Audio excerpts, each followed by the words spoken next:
Hello and welcome back to voice of podcast. ഇന്നത്തെ നമ്മളെ guest we have already featured him and you all know him, the ambassador of longevity and bio hacking, doctor Sajeev Nair. എനിക്ക് healthy ആയിട്ട് ജീവിക്കണം, high energy ജീവിക്കണം, എനിക്ക് 100 വയസ്സിന് മുകളിൽ ജീവിക്കണം എന്നൊക്കെ ഒരാളുടെ ഗോൾ ഉണ്ടെങ്കിൽ, അങ്ങനെ ഒരു ലക്ഷ്യം ഉണ്ടെങ്കിൽ ആരുടെ അടുത്ത് പോകാനുണ്ട് ഇവർക്ക്? ഈ ലൈഫ് സ്റ്റൈൽ ഡിസീസ് നമ്മൾ സാധാരണ പറയുന്ന എല്ലാം നോക്കിയാൽ ഏജിങ് റിലേറ്റഡ് ഡിസീസാണ്. ആൾക്കാർ പറയും അങ്ങനെയൊന്നുമല്ല, 30 വയസ്സിലെ ഇപ്പോൾ ആൾക്കാർക്ക് ഇതൊക്കെ വരുന്നുണ്ട്. നിങ്ങൾക്ക് 30 വയസ്സിൽ വരുന്നുണ്ടെങ്കിൽ അർത്ഥം നിങ്ങൾക്ക് പ്രായമായെന്ന് തന്നെയാണ്. വൈറ്റമിൻ ഡി ഡെഫിഷ്യൻസി ഉള്ള ഒരാൾ, അയാൾക്ക് IV ത്രൂ വൈറ്റമിൻ ഡി കൊടുക്കുകയാണെന്നുണ്ടെങ്കിൽ അത് എത്ര എഫക്റ്റീവ് ആയിരിക്കും ഡയറക്ട്ലി സണ്ണിൽ നിന്ന് കിട്ടുന്നതും ഒരു IV ത്രൂ പോകുന്നത്? പല ആൾക്കാരുടെ ധാരണ ഇളവയിൽ കാഞ്ഞാൽ, ഇളവയിലൊന്നും കാഞ്ഞാൽ വൈറ്റമിൻ ഡി കിട്ടൂല. സപ്ലിമെന്റ് എന്ന് പറയുന്നത് ഇനിയിപ്പോൾ ഉള്ള കാലത്ത് ഒരു കോമൺ സംഭവമായിരിക്കും. ന്യൂട്രീഷൻ നമുക്ക് ഫുഡിൽ കൂടെ കിട്ടുമെന്ന് എനിക്ക് തോന്നുന്നു. പ്രോട്ടീൻ പൗഡർ അതേപോലെ ക്രിയേറ്റ്. എന്റെ ദൈവം, ഇവന് ക്രിയാറ്റിനൊക്കെ കൂടെ കുടിച്ചിട്ട് ഇവന്റെ ക്രിയാറ്റിൻ കുടിയാല് അപ്പൊ ഇത് കുടിക്കുന്ന ക്രിയാറ്റിൻ ഇങ്ങനെ വരുമെന്നൊക്കെയാണ്. രണ്ടും കംപ്ലീറ്റ്ലി ഡിഫറെന്റ് ആണ്. പെർഫോമൻസ് എൻഹാൻസ്മെന്റിനേക്കാളും കൂടുതലായിട്ട് ഈ പറയുന്ന പോലത്തെ ലൈഫ് സ്റ്റൈൽ ഡിസീസിനെ കൂടി നമുക്ക് പ്രിവെന്റ് ചെയ്യാൻ പറ്റും. ചില ആൾക്കാർ പറയാം എന്താണെന്നറിയില്ല, എനിക്ക് ഹാപ്പിനെസ് ഇല്ല, ജീവിതത്തിൽ എല്ലാം ഉണ്ട്, പൈസയുണ്ട്, പക്ഷേ ഹാപ്പിനെസ് ഇല്ല. അത് ഇപ്പോഴും പലരും ധാരണ എന്താണെന്ന് വെച്ചാൽ ആരോഗ്യം എന്ന് പറഞ്ഞാൽ അസുഖമില്ലാത്ത അവസ്ഥ എന്നാണ്. ഇത്രയും പൊട്ട സ്റ്റേറ്റ്മെന്റ് ലോകത്തുണ്ടാവത്തില്ല. എപ്പോഴും വയറിന് പ്രശ്നമാണ് എന്ന് പറയുന്ന ആൾക്കാരുണ്ട്. ഇതെന്തോ ഒരു നിസ്സാര കാര്യം. ഹാർട്ടൊക്കെ ആണെങ്കിൽ അവരിങ്ങനെ വിടുവോ? കൂടുതൽ ആൾക്കാരും ഇന്ന് സഫർ ചെയ്യുന്ന ഏറ്റവും വലിയ ഹെൽത്ത് ചാലഞ്ച് എന്താണ് എന്ന് ചോദിച്ചാൽ, എനിക്ക് തോന്നുന്നത് കേൾക്കുന്ന മെഡിക്കൽ ഡോക്ടേഴ്സ് വരെ എഗ്രി ചെയ്യുന്ന ഒരു കാര്യമായിരിക്കും. നമ്മുടെ പെർഫോമൻസിന്റെ ഏറ്റവും ക്രിട്ടിക്കൽ ഫാക്ടർ സ്ലീപ്പാണ്. No doubt about it. പ്രത്യേകിച്ചും സൺഫ്ലവർ ഓയിൽ എന്ന് പറയുന്ന ഭീകരൻ ഈ നാട്ടിൽ എന്ന് വന്നോ അന്ന് മുതലാണ് ഇവിടെ അസുഖങ്ങൾ തുടങ്ങിയത്. ഹെൽത്ത് ടൂറിസം എന്ന് പറയുന്നത് ശരിക്കും പറഞ്ഞാൽ സിക്നസ് ടൂറിസമാണ്. ഇപ്പോൾ 10-15 ഇയേഴ്സ് ഡൗൺ ദ ലൈൻ നോക്കുകയാണെന്നുണ്ടെങ്കിൽ lot of people B living more than 100 years. ഇതും കേൾക്കുമ്പോൾ ആൾക്കാർ പറയും ഇതൊക്കെ പൊട്ടത്തരാന്ന് പറയും. So do you think the health tourism may become a bigger industry here?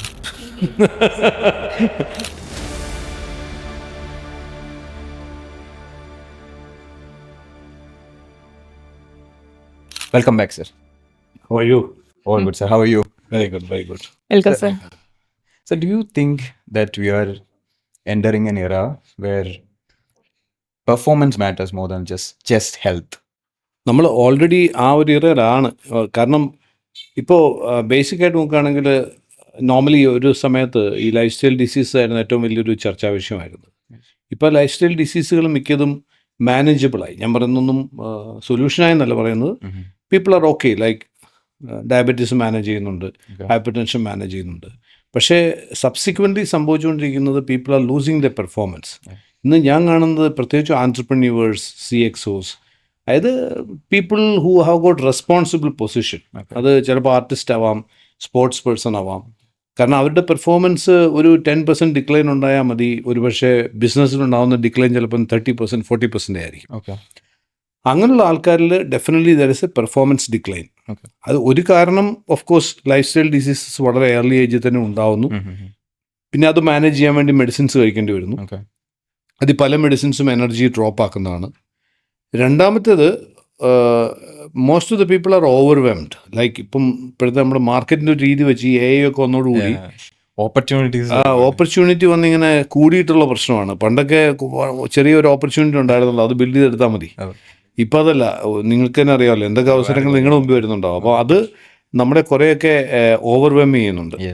അപ്പോൾ അത് എല്ലാം കൂടി ചേർന്ന് നോക്കുകയാണെങ്കിൽ ഇപ്പോഴത്തെ ഏറ്റവും വലിയ ഇഷ്യൂ ഞാൻ കാണുന്നത്, മേ ബി ഞാൻ ആ ഫീൽഡിൽ തന്നെ നിൽക്കുന്നതുകൊണ്ടും ആയിരിക്കാം കേട്ടോ, പക്ഷേ ഏറ്റവും പ്രധാനപ്പെട്ട ഒരു ഇഷ്യൂ എന്ന് പറയുന്നത് it's all connected to human performance more than managing diseases. അത് പിന്നെയും ആൾക്കാർ ഇപ്പോൾ ഈസി ആയിട്ട് ചെയ്യുന്നുണ്ട്, പക്ഷേ performance getting affected. Performance boost ചെയ്യുക എന്നുള്ളതാണല്ലോ സാർ ഉദ്ദേശം. അപ്പോൾ അതിന് അങ്ങനെ ബൂസ്റ്റ് ചെയ്യുന്ന സമയത്ത് അത് ഹെൽത്തിന് നെഗറ്റീവായിട്ട് ബാധിക്കുന്ന എന്തെങ്കിലും സെനാരിയോ ഉണ്ടോ? ഈ പെർഫോമൻസ് ബൂസ്റ്റ് ചെയ്യുക എന്ന് പറയുന്നത് ടെമ്പററി ആയിട്ടുള്ളൊരു പ്രോസസ്സാണ്. ഇപ്പോൾ എനിക്ക് ഇന്ന് എന്തെങ്കിലും സപ്പോസ് ഒരു സ്പോർട്സ് ആക്ടിവിറ്റി പങ്കെടുക്കണം, അതിനുവേണ്ടി കുറച്ചുകൂടെ ഹയർ ലെവൽ ഓഫ് പെർഫോമൻസ് വേണം എന്നൊക്കെ ചിന്തിക്കും. പക്ഷേ പെർഫോമൻസ് ഒപ്റ്റിമൈസ് ചെയ്യുക എന്നുള്ളതാണ് ഏറ്റവും ഇമ്പോർട്ടൻ്റ് ആയിട്ടുള്ളത്. എന്ന് വെച്ചാൽ എനിക്ക് ഒരു every day morning to night I need to maintain a high energy level. Okay, I need to get very good sleep. Okay, ഇതൊക്കെയാണല്ലോ എൻ്റെ ആവശ്യം. അപ്പം ആ എനർജി ലെവൽസ് എനിക്ക് മെയിൻറ്റെയിൻ ചെയ്യാൻ പറ്റുകയാണെങ്കിൽ എനിക്ക് ഡിസിഷൻ മേക്കിംഗ് ഈസിയായി. പ്രോപ്പറായിട്ട് ഓപ്ഷൻസ് വരുന്ന സമയത്ത് മനസ്സിലാക്കാൻ പറ്റണം. നെഗോഷിയേഷൻ ഇരിക്കുന്ന സമയത്ത് എനിക്ക് കറക്റ്റായിട്ടുള്ള തോട്ട്സ് വരണം. കാരണം ഇപ്പോഴൊക്കെ എന്ന് പറഞ്ഞാൽ opportunities you are losing at A wink of N I. കണ്ണ് അടച്ചു തുറക്കുമ്പോൾ ഓപ്പർച്യൂണിറ്റി നഷ്ടപ്പെടുന്ന ഒരു കാലമാണ്. അപ്പം അതുകൊണ്ട് പെർഫോമൻസിനെ ഒപ്റ്റിമൈസ് ചെയ്യുക എന്നുള്ളതാണ്. അത് അതിന് നെഗറ്റീവ് കോൺസിക്വൻസ് ഉണ്ടോയെന്ന് വെച്ചാൽ അത് ഏത് തരത്തിൽ ചെയ്യുന്നു. ഇപ്പോൾ ചില ആൾക്കാർ ഈ സൈക്കഡെലിക്സ് എന്നൊക്കെ പറയുന്ന ചില മെറ്റീരിയലുണ്ട്, Yes, yes, സബ്സ്റ്റൻസ് എന്ന് yes. പറയുന്നത് ശരിയല്ലെങ്കിൽ പോലും യെസ്, അതും പെർഫോമൻസിന് വേണ്ടി ഉപയോഗിക്കുന്ന ആൾക്കാരുണ്ട്. Definitely it has got negative effect. പക്ഷേ നമുക്ക് നാച്ചുറലായിട്ട് തന്നെ ചെയ്യാവുന്ന ഒത്തിരി കാര്യങ്ങളുണ്ട്. നമ്മളുടെ ബോഡിയും നമ്മുടെ ബ്രെയിനിനെ ഒപ്റ്റിമൈസ് ചെയ്യാൻ പറ്റുന്ന ഒത്തിരി പ്രോസസ് ഉണ്ട്. ശരിക്കും ഈ ബയോ ഹാക്കിംഗ് എന്ന് പറയുന്ന കോൺസെപ്റ്റ് വന്നത് തന്നെ how to hack your own biology, എങ്ങനെ നമ്മുടെ സ്വന്തം ബയോളജിയെ നമുക്ക് നമ്മുടെ കൺട്രോളിൽ എത്തിക്കാം എന്നുള്ളതാണ് ബയോ ഹാക്കിംഗ്.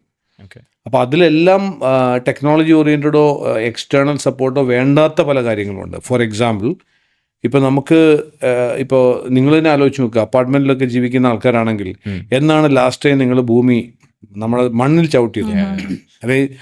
അതൊരു ഇമ്പോർട്ടൻ്റ് ആസ്പെക്റ്റാണ്. കാരണം ഭൂമിയുടെ ഇലക്ട്രോ മാഗ്നറ്റിക് ഫീൽഡ് നമ്മുടെ ബോഡിക്ക് വളരെ ആവശ്യമാണ്. കാരണം നമ്മുടെ ബോഡിയിൽ 20-30 ട്രില്യൺ 30-40 ട്രില്യൺ സെൽസ് ഉണ്ട്. ഈ ഓരോ സെല്ലും ഒരു സെല്ല് ശരിക്കുള്ള നമ്മുടെ ഇലക്ട്രിക്കൽ സെല്ല് പോലെ ഇലക്ട്രോ മാഗ്നറ്റിക് സെൽസാണ്.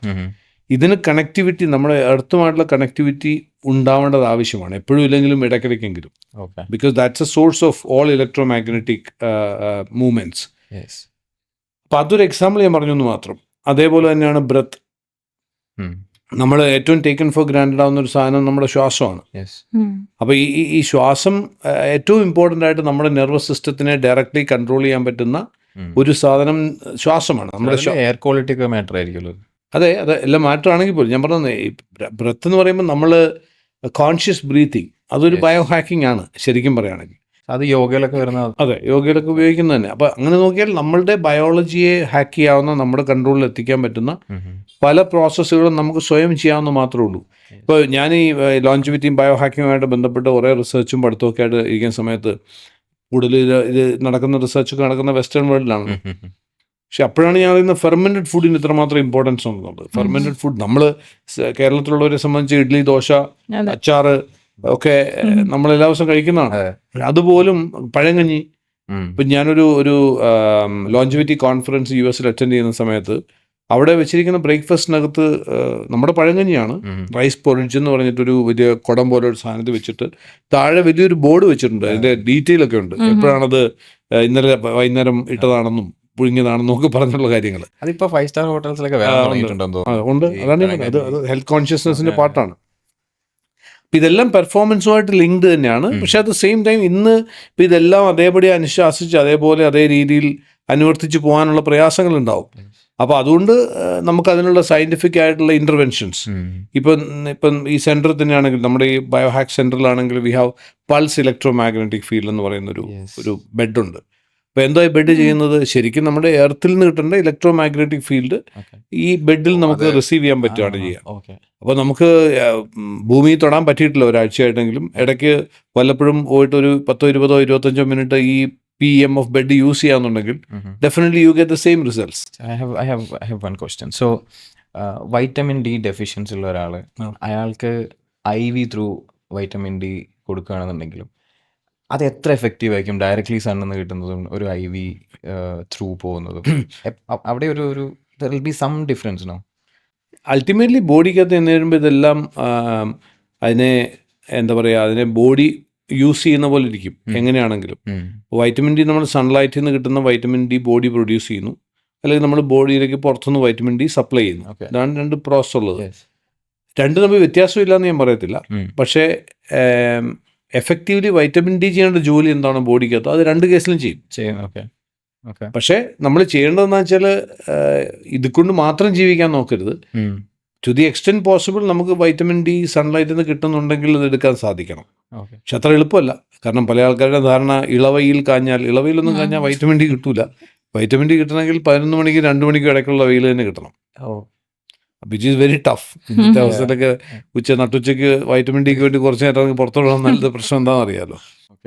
സോ ഈ EMS ബെഡ് സർവം പറഞ്ഞല്ലോ, what I just experience. So അതിലെന്ന് പറയുന്നത് നമുക്ക് ശരിക്കും ഒരു 10-16 ആൾക്കാർ മസാജ് ചെയ്യുമ്പോൾ കിട്ടുന്ന അതേ ഫീലാണ് ഈ ഒരു ഒറ്റ ബെഡ് കൊണ്ട് നമുക്ക് എക്സ്പീരിയൻസ് ചെയ്യാൻ പറ്റുന്നത്. ആക്ച്വലി ഇത് നിങ്ങളായിട്ട് കസ്റ്റമൈസ് ചെയ്തിട്ട് കൊണ്ടുപോകുന്ന ഒരു ഐഡിയ ആണോ, ഓർ വേൾഡിൽ ഇങ്ങനത്തെ ഒരു EMS bed electrical muscle stimulation എന്നുള്ളത് ആ ടെക്നോളജി ആശ്രയിച്ച് ഇപ്പോൾ ഒരു പുതിയ ടെക്നോളജിയാണ്. ഓക്കെ, അത് പലതരത്തിൽ യൂസ് ചെയ്യുന്നുണ്ട്. ഇപ്പോൾ EMS സ്യൂട്ട് ഉണ്ടോ, ഉപയോഗിച്ചിരുന്നോ നിങ്ങൾ? ആ ജിജിനെ EMS സ്യൂട്ടാ. ഇപ്പോൾ EMS സ്യൂട്ട് ബേസിക്കലി ഉപയോഗിക്കുന്നത് വെയിറ്റ് ലോസ്, മസിൽ ബിൽഡിങ്ങിനൊക്കെയാണ്. EMS ബെഡ് എന്ന് പറയുന്നത് എനിക്ക് തോന്നുന്നു വേറെ പലയിടത്തും ഞാൻ കണ്ടിട്ടില്ല. അത് ജർമ്മനിയിൽ നിന്ന് നമ്മൾ ഇമ്പോർട്ട് ചെയ്തിരിക്കുന്നതാണ്. ഓക്കെ. അത് ചെയ്യുന്നത് എന്താണെന്ന് വെച്ചാൽ നമ്മളുടെ ഇപ്പോൾ സ്പെസിഫിക് ആയിട്ട് ഒരു ഓൾ ബോഡി മസാജ് പോലെ ഫീൽ ചെയ്തെന്ന് പറയുമ്പോഴും നമ്മളത് ശരിക്കും കറക്റ്റായിട്ട് വർക്ക് ചെയ്ത് നോക്കുകയാണെങ്കിൽ അത് ബാക്കിൽ നമ്മൾ സ്കാൻ ചെയ്യും. ആദ്യം അവിടെ ഒരു സ്കാനർ ഉണ്ട്, അതിനോട് ചേർന്ന് സ്കാനർ ഉണ്ടല്ലേ. അപ്പോൾ അതിനകത്ത് സ്കാൻ ചെയ്ത ശേഷം നമുക്ക് ഇൻഫ്ലമേഷൻസ് ഉള്ള ചിലപ്പോൾ ഒരു മൈക്രോ ആയിട്ടുള്ള ഒരു ചെറിയ മസിൽ സ്ട്രെയിനിലായിരിക്കും ഈ ഇൻഫ്ലമേഷൻ. അത് പലപ്പോഴും നോർമൽ മസാജിങ് കിട്ടിയെന്ന് വരില്ല. അതിനെ കറക്റ്റായിട്ട് സ്പോട്ട് ചെയ്ത് അതിലേക്കുള്ള ഇലക്ട്രിക്കൽ ഇമ്പൾസസ് ആണ് മൂവ് ചെയ്യുക. അതെ, നമ്മളിങ്ങനെ ഇടിച്ചോണ്ടിരിക്കുന്ന പോലെ തോന്നും. അത് പക്ഷേ ഇലക്ട്രിക്കൽ ഇമ്പൾസസ് ആണ്. പക്ഷേ റിക്കവറി വളരെ ഫാസ്റ്റർ ആയിരിക്കും. ഇതൊക്കെ ഏറ്റവും ഇമ്പോർട്ടൻ്റ് ആയിട്ടുള്ള റിക്കവറിക്ക് ഏറ്റവും ക്രിട്ടിക്കൽ ആയിട്ടുള്ളത്. റിക്കവറി എന്ന് പറയുമ്പോൾ ഒരു മസിൽ സ്പ്രെയിൻ ഉണ്ടായി പെട്ടെന്ന് റിക്കവറി വേണമെന്നുണ്ടെങ്കിൽ ഇത് വളരെയധികം ഹെൽപ്പ് ചെയ്യും. അല്ലാതെ ഇപ്പോൾ ഡിസ്ക് പ്രൊലാപ്സ് പോലുള്ള കേസുകളല്ല നമ്മൾ പറയുന്നത്. സ്പോർട്സ് ഇഞ്ചുറി ഉണ്ടായി, മസിൽ ഇഞ്ചുറി ഉണ്ടായി, അതൊക്കെ. So do you think that humans are like becoming mentally slower than we used to? എനിക്ക് തോന്നില്ല, നമ്മൾ ഫാസ്റ്ററാണ്. പക്ഷേ ചുറ്റുവട്ടത്ത് അതിനേക്കാൾ സ്പീഡ് കൂടിയിട്ടുള്ള ഉള്ള പ്രശ്നം മാത്രമേ ഉള്ളൂ. പണ്ട് ആൾക്കാർ ചെയ്യുന്നതിനേക്കാൾ എത്രയോ കൂടുതൽ കാര്യങ്ങൾ നിങ്ങൾ ചെയ്യുന്നുണ്ട്. നമ്മൾ ആലോചിച്ച് നോക്കുകയാണെന്നുണ്ടെങ്കിൽ പഴയകാലം എല്ലാവരും ആലോചിക്കുമ്പോൾ പഴയത് നല്ല കാലമായിട്ട് പറയത്തുള്ളൂ. പഴയ പാട്ടുകൾ നല്ലതാണ്, പഴയ സിനിമകൾ നല്ലതാണ് എന്നൊക്കെ പറയും. അതൊരു കൈൻഡ് ഓഫ് സ്റ്റേറ്റ്മെൻ്റ് ആയിട്ട് എനിക്ക് തോന്നാറുള്ളൂ. കാരണം ഞാൻ ഓർക്കുന്നു എൻ്റെ ഈ പ്രായത്തിൽ എൻ്റെ അച്ഛനെ കാണുമ്പോൾ എന്തുമാത്രം പ്രായം തോന്നിയിരുന്നു ഞാൻ ചിന്തിക്കാറുണ്ട്. അപ്പോൾ ഇപ്പോഴത്തെ കാലത്ത് ഒരു 50 വയസ്സുള്ള ഒരാളെ കണ്ടാൽ പ്രായമുള്ള ഒരാളായിട്ട് തോന്നില്ല. അപ്പം അയാൾക്ക് അസുഖങ്ങളുണ്ടാവാം, ബട്ട് സ്റ്റിൽ അത് തോന്നിക്കുന്നില്ല. നമ്മൾ പണ്ട് ഉണ്ടായിരുന്ന ഒരാൾ ചെയ്തിരുന്ന കാര്യങ്ങൾ, ഒരു ദിവസം ചെയ്തിരുന്ന കാര്യങ്ങളും ഇന്ന് അതേ ഏജിലുള്ള ഒരാൾ ചെയ്യുന്ന കാര്യങ്ങളും എടുത്ത് നോക്കിയാൽ വളരെ കൂടുതൽ തന്നെ ചെയ്യുന്നത് കാര്യങ്ങൾ. അപ്പം നമ്മൾ സ്പീഡ് കൂടിയിട്ടുണ്ട്, കൂടുതൽ കാര്യങ്ങൾ നമ്മൾ ചെയ്യുന്നുണ്ട്. പക്ഷെ അതിനൊക്കെ കൂടുതൽ ഡിമാൻഡ് മാർക്കറ്റിനുണ്ട്. എന്ന് വെച്ചാൽ നിങ്ങളൊരു വ്യക്തി എന്നുള്ള രീതിയിൽ നിങ്ങളിൽ നിന്ന് മാർക്കറ്റ് അല്ലെങ്കിൽ വേൾഡ് ഡിമാൻഡ് ചെയ്യുന്നത് കൂടുതലാണ് ഇപ്പോൾ. ഒന്ന്. രണ്ട്, നിങ്ങളുടെ മുമ്പിൽ നിരവധി ഓപ്പർച്യൂണിറ്റി ഉണ്ട്. പണ്ട് ഓപ്പർച്യൂണിറ്റി ഒന്നുമില്ല. എന്ത് ഓപ്പർച്യൂണിറ്റി ഉള്ളത്? ഞാൻ ഇന്നും ഓർക്കുന്നുണ്ട്. ഞാൻ MBA കഴിഞ്ഞ് പഠിത്തം കഴിഞ്ഞ് ഇറങ്ങുന്ന സമയത്ത് ഒരു ആൻറ്റർപ്രന്യൂർ ആകുക, സ്റ്റാർട്ടപ്പ് എക്കോസിസ്റ്റം എന്ന് പറഞ്ഞൊരു സാധനം കേട്ടിട്ടേ ഇല്ല.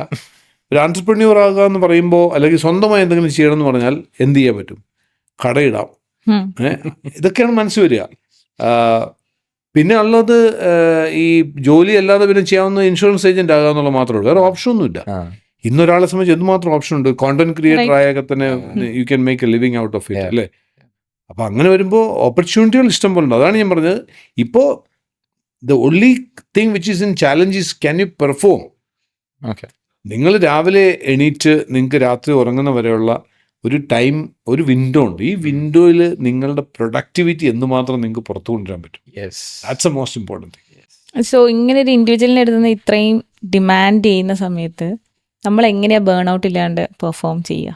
അവിടെയാണ് നമുക്ക് ഇന്ന് ഒരു ഗുണം എന്താണെന്ന് വെച്ചാൽ, നമ്മൾ ഈ പറഞ്ഞ പോലെ ഈ നമ്മൾ പറയുമല്ലോ, ഈ ലോകത്ത് അക്രമങ്ങളും ടെററിസവും ഒക്കെ കൂടുമ്പോൾ ഇപ്പുറത്ത് അതേപോലെ സ്പിരിച്വാലിറ്റിയും കൂടുമെന്ന് പറയുന്ന പോലെ, അതേപോലെ തന്നെയാണ് എല്ലാത്തിനും ഒരു ബാലൻസിങ് ആക്ട് ഉണ്ട്. ഒരു വശം ഡിമാൻഡിങ് ആയിട്ടുള്ള സിറ്റുവേഷൻസ് വരുന്നു. അതനുസരിച്ച് നമ്മളെ മാക്സിമം നമ്മൾ ബേൺ ചെയ്യുന്നു, അല്ലെങ്കിൽ സ്ട്രെയിൻ ചെയ്യുന്നു. At the same time technology അത്രമാത്രം അഡ്വാൻസ് ചെയ്ത് ഈ ബേൺ ഔട്ടിനെ ന്യൂട്രലൈസ് ചെയ്യാവുന്ന മെത്തഡോളജികൾ അവൈലബിൾ ആക്കിയിട്ടുണ്ട്. അത് മനസ്സിലാക്കാൻ ഓപ്പൺ മൈൻഡഡ് ആയിരിക്കണം. ഒന്ന്. രണ്ട്, അത് മനസ്സിലാക്കാൻ വേണ്ടി കുറച്ച് എഫേർട്ട് എടുക്കണം. അത് പലരും ചെയ്യാത്തതാണ് പ്രശ്നം വരുന്നത്. അതായത് ഇപ്പോഴും പലരും ധാരണ എന്താണെന്ന് വെച്ചാൽ ആരോഗ്യം എന്ന് പറഞ്ഞാൽ അസുഖമില്ലാത്ത അവസ്ഥ എന്നാണ്. ഇത്രയും പൊട്ട സ്റ്റേറ്റ്മെന്റ് ലോകത്തുണ്ടാവത്തില്ല. അസുഖമില്ലാത്ത അവസ്ഥയേ അല്ല ആരോഗ്യം. കാരണം ഒരാൾക്ക് ക്യാൻസർ ഉണ്ടെന്ന് ഡിറ്റക്ട് ചെയ്യുന്നത് ഒരു ദിവസം രാവിലെ എണീക്കുമ്പോഴല്ല. ഡിറ്റക്ട് ചെയ്യുന്നതായിരിക്കാം, പക്ഷെ അയാളുടെ ഉള്ളിൽ ആ ക്യാൻസർ സെൽസ് ഗ്രോ ചെയ്ത് തുടങ്ങിയിട്ട് മിനിമം ഒരു 4-5 വർഷമായിട്ടുണ്ടാവും. മിനിമം. അത്ര നാളെ അയാൾ ആരോഗ്യവാനായിരുന്നു. അപ്പോൾ ഒരാൾക്ക് ഹാർട്ട് അറ്റാക്ക് ഉണ്ടാവുന്നത്, സഡൻ കാർഡിയാക് ഡെത്ത് എന്ന് പറയുന്ന ഒരു പ്രോസസ് ഉണ്ടാവുന്നത് പോലും ആ മൊമെന്റിൽ ഉണ്ടാവുന്നതല്ല, അതിന് മുമ്പുണ്ടായിട്ടുള്ള പല പ്രോസസ്സുകളുടെ കോൺസിക്വൻസ് ആണ്. അപ്പോൾ ബേസിക് ആയിട്ട് നോക്കുകയാണെങ്കിൽ ഇവിടുത്തെ ഏറ്റവും വലിയ പ്രശ്നം എന്ന് പറയുന്നത്, ആരോഗ്യം എന്ന് പറഞ്ഞാൽ എനിക്ക് അസുഖമൊന്നുമില്ല, പ്രത്യേകിച്ച് അസുഖമൊന്നുമില്ല കേട്ടോ, ഞാൻ വളരെ ആരോഗ്യവാനാണ്. ഈ പറയുന്ന ആൾ തന്നെ ഒരാഴ്ച കഴിഞ്ഞിട്ട് ഹോസ്പിറ്റലിൽ പോയി കിടക്കുന്നതാണ്. എന്നിട്ട് ആൾ പറയും എനിക്കൊരു പ്രശ്നമില്ലായിരുന്നല്ലോ. പെട്ടെന്ന് ആരാണ് പറയുന്നത് നിങ്ങൾക്ക് പ്രശ്നമില്ലെന്ന്? അപ്പോൾ പ്രശ്നമുണ്ടോ ഇല്ലയോ എന്നുള്ളത് നിങ്ങൾ സയൻറ്റിഫിക്കലി നിങ്ങൾ ചെക്ക് ചെയ്തിട്ടുണ്ടോ? ചെക്ക് ചെയ്തിട്ടുണ്ടെങ്കിൽ മാത്രമേ നമുക്ക് അറിയാൻ പറ്റുള്ളൂ. ഇന്ന് അതിനുള്ള ചെക്ക് ചെയ്യാനുള്ള മെക്കാനിസംസ് അവൈലബിൾ. ഞാൻ ഏറ്റവും കൂടുതൽ ഈ പീരീഡിൽ എക്സൈറ്റഡ് ആവാനുള്ള റീസണും അത്. ഞാൻ വെൽനസ് മേഖലയിൽ ഒരു 2000 മുതൽ വർക്ക് ചെയ്യുന്ന ആളാണ്.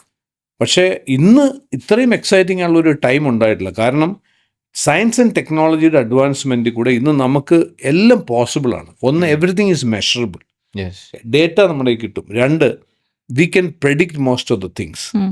ഇപ്പോൾ ഒരു DNA ടെസ്റ്റ് ചെയ്ത് കഴിഞ്ഞാൽ നമ്മളിവിടെ ചെയ്യുന്ന ജനറ്റിക് ടെസ്റ്റിംഗ്, ആ ജനറ്റിക് ടെസ്റ്റിങ്ങിനകത്ത് you will come to know about നിങ്ങൾക്ക് പ്രോബിൾ ആയിട്ടുള്ള ഡിസീസുകളെ കുറിച്ചുള്ള ഡീറ്റെയിൽസ്, നിങ്ങൾക്ക് അതിനുള്ള റിസ്ക്, അതുമായിട്ട് ബന്ധപ്പെട്ട ജീൻ നിങ്ങൾ ക്യാരി ചെയ്യുന്നുണ്ടോ എന്നുള്ളത് നിങ്ങൾക്ക് അറിയാൻ പറ്റും. അങ്ങനെ ഒരു ജീൻ വേരിയന്റ് നിങ്ങൾ ക്യാരി ചെയ്യുന്നുണ്ടെങ്കിൽ അതിനർത്ഥം നിങ്ങൾക്ക് അസുഖം ഉണ്ടെന്നുള്ളതല്ല, പക്ഷേ you have A higher risk. അപ്പോൾ അതുകൊണ്ട് അതറിഞ്ഞുകൊണ്ട് മാത്രം കാര്യമില്ലല്ലോ. നമുക്ക് അറിയേണ്ടത് അങ്ങനെ ഒരു, ഇപ്പോൾ എൻ്റെ അച്ഛൻ കൊറോണ ഹാർട്ട് അറ്റാക്ക് വന്ന ആളാണ്. എൻ്റെ അച്ഛനും അതെ. അപ്പോൾ എൻ്റെ ഉള്ള ജീൻ വേരിയന്റ് ഉണ്ടെന്ന് എനിക്ക് അറിയാം. പക്ഷേ എൻ്റെ അച്ഛന് ആദ്യത്തെ അറ്റാക്ക് ഉണ്ടാകുന്നത് 48 വയസ്സിലാണ്. അപ്പം ഞാൻ ചിന്തിക്കുന്നത് എന്തായിരിക്കാം 48ാമത്തെ വയസ്സിൽ എൻ്റെ അച്ഛന് സംഭവിച്ചത്. ഓക്കെ. കാരണം ഈ ജീൻ വേരിയന്റ് ജനിച്ച ദിവസം പോലുള്ളതാണ്. അത് ഓണായത് 48, എന്തായിരിക്കാം 48 വയസ്സിൽ ഓണാക്കി എനിക്കറിയില്ലായിരുന്നു. ഇപ്പോൾ ജനറ്റിക് ടെസ്റ്റിംഗ്, നമ്മുടെ എപ്പിജനറ്റിക് പ്രോഗ്രാമിനകത്തുള്ള ഏറ്റവും വലിയ അഡ്വാൻറ്റേജ് അത് ഐഡൻറ്റിഫൈ ചെയ്യാൻ പറ്റും. ഇപ്പോൾ എനിക്കറിയാം എന്തായിരിക്കും എൻ്റെ ഉള്ളിൽ കിടക്കുന്ന ജീനിനെ ഓണാക്കുന്നുള്ള ട്രിഗർ എനിക്കറിയാം. ആ ട്രിഗറിനെ എങ്ങനെ ബ്ലോക്ക് ചെയ്യാൻ പറ്റും എന്നുള്ളത് നമുക്ക് ലൈഫ് സ്റ്റൈൽ മോഡിഫിക്കേഷൻ കൂടെ എങ്ങനെ ബ്ലോക്ക് ചെയ്യാൻ പറ്റും എന്നുള്ള റെക്കമെൻഡേഷൻ ഷീറ്റ് എൻ്റെ കയ്യിലുണ്ട്. So it is like an operating manual for the rest of my life. ഇത് അവൈലബിൾ ആണ്. 1. ഇനി 2, ഇന്ന് നമ്മളുടെ എൻ്റെ ഒരു ഹ്യൂമൻ ബോഡി അല്ലെങ്കിൽ ഹ്യൂമൻ ബയോളജി നോക്കുകയാണെങ്കിൽ 2 പാർട്ട് പറയാം. 1 ജനറ്റിക്സ്, 2 മെറ്റബോളിസം, നമ്മളുടെ എങ്ങനെയാണ് ബോഡി നമ്മൾ കഴിക്കുന്ന ഭക്ഷണവും കുടിക്കുന്ന വെള്ളവും യൂസ് ചെയ്യുന്നുള്ളതാണ്. ഇതിനകത്ത് ഏറ്റവും ഇമ്പോർട്ടൻ്റ് ആയിട്ട് ഇന്ന് വരുന്ന ഒരു ഫാക്ടർ എന്ന് പറയുന്നത് നമ്മളുടെ ഗട്ട് ഹെൽത്ത് ആണ്. എവിടെ പോയാലും വരുന്ന ഒരു ഇമ്പോർട്ടൻറ്റ് ഫാക്ടർ ഗട്ട് ഹെൽത്ത് ആണ്. ഗട്ട് ഹെൽത്ത് എന്ന് പറഞ്ഞു കഴിഞ്ഞാൽ നമ്മുടെ ഗട്ടിൽ, നമ്മുടെ ശരീരത്തിൽ ഏതാണ്ട് 30-40 ട്രില്യൺ സെൽസ് ഉണ്ട് നമ്മുടെ ശരീരത്തിൽ. പക്ഷെ നമ്മുടെ ഗട്ടിൽ ഏകദേശം 100 ട്രില്യൺ ബാക്ടീരിയ, വൈറസ് എല്ലാം കൂടെ ചേർന്നുണ്ട്. അതിനകത്ത് നല്ലതും ഉണ്ടാവാം, ചീത്തയും ഉണ്ടാവാം. ചില ആൾക്കാരിൽ ഒരു പക്ഷേ ചീത്ത ബാക്ടീരിയകളുടെ അളവ് കൂടുതലായിരിക്കാം. അത് ഡിസീസുകളായിട്ടാണ് പരിണമിക്കുന്നത്. ഇന്നിപ്പോൾ കണ്ടുപിടിച്ചിട്ടുള്ള പുതിയ സയൻസ് ഒക്കെ പറയുന്നത് ഗട്ട് ബ്രെയിൻ ആക്സിസ്, ഗട്ടും ബ്രെയിനുമായിട്ട് കണക്റ്റഡ് ആണ്. അതുകൊണ്ട് നിങ്ങളുടെ ചിന്തിക്കുന്ന രീതിയെ വരെ ഇൻഫ്ലുവൻസ് ചെയ്യുന്ന നിങ്ങളുടെ ഗട്ടാണ്. പക്ഷേ ഇന്നത്തെ അഡ്വാൻറ്റേജ് എന്താണെന്ന് വെച്ചാൽ ഇന്ന് നമുക്കത് വളരെ വളരെ സ്പെസിഫിക് ആയിട്ട് കണ്ടെത്താം. ഞങ്ങളിപ്പോൾ ഒരു മൈക്രോബയോം ടെസ്റ്റിംഗ് ഉണ്ട്.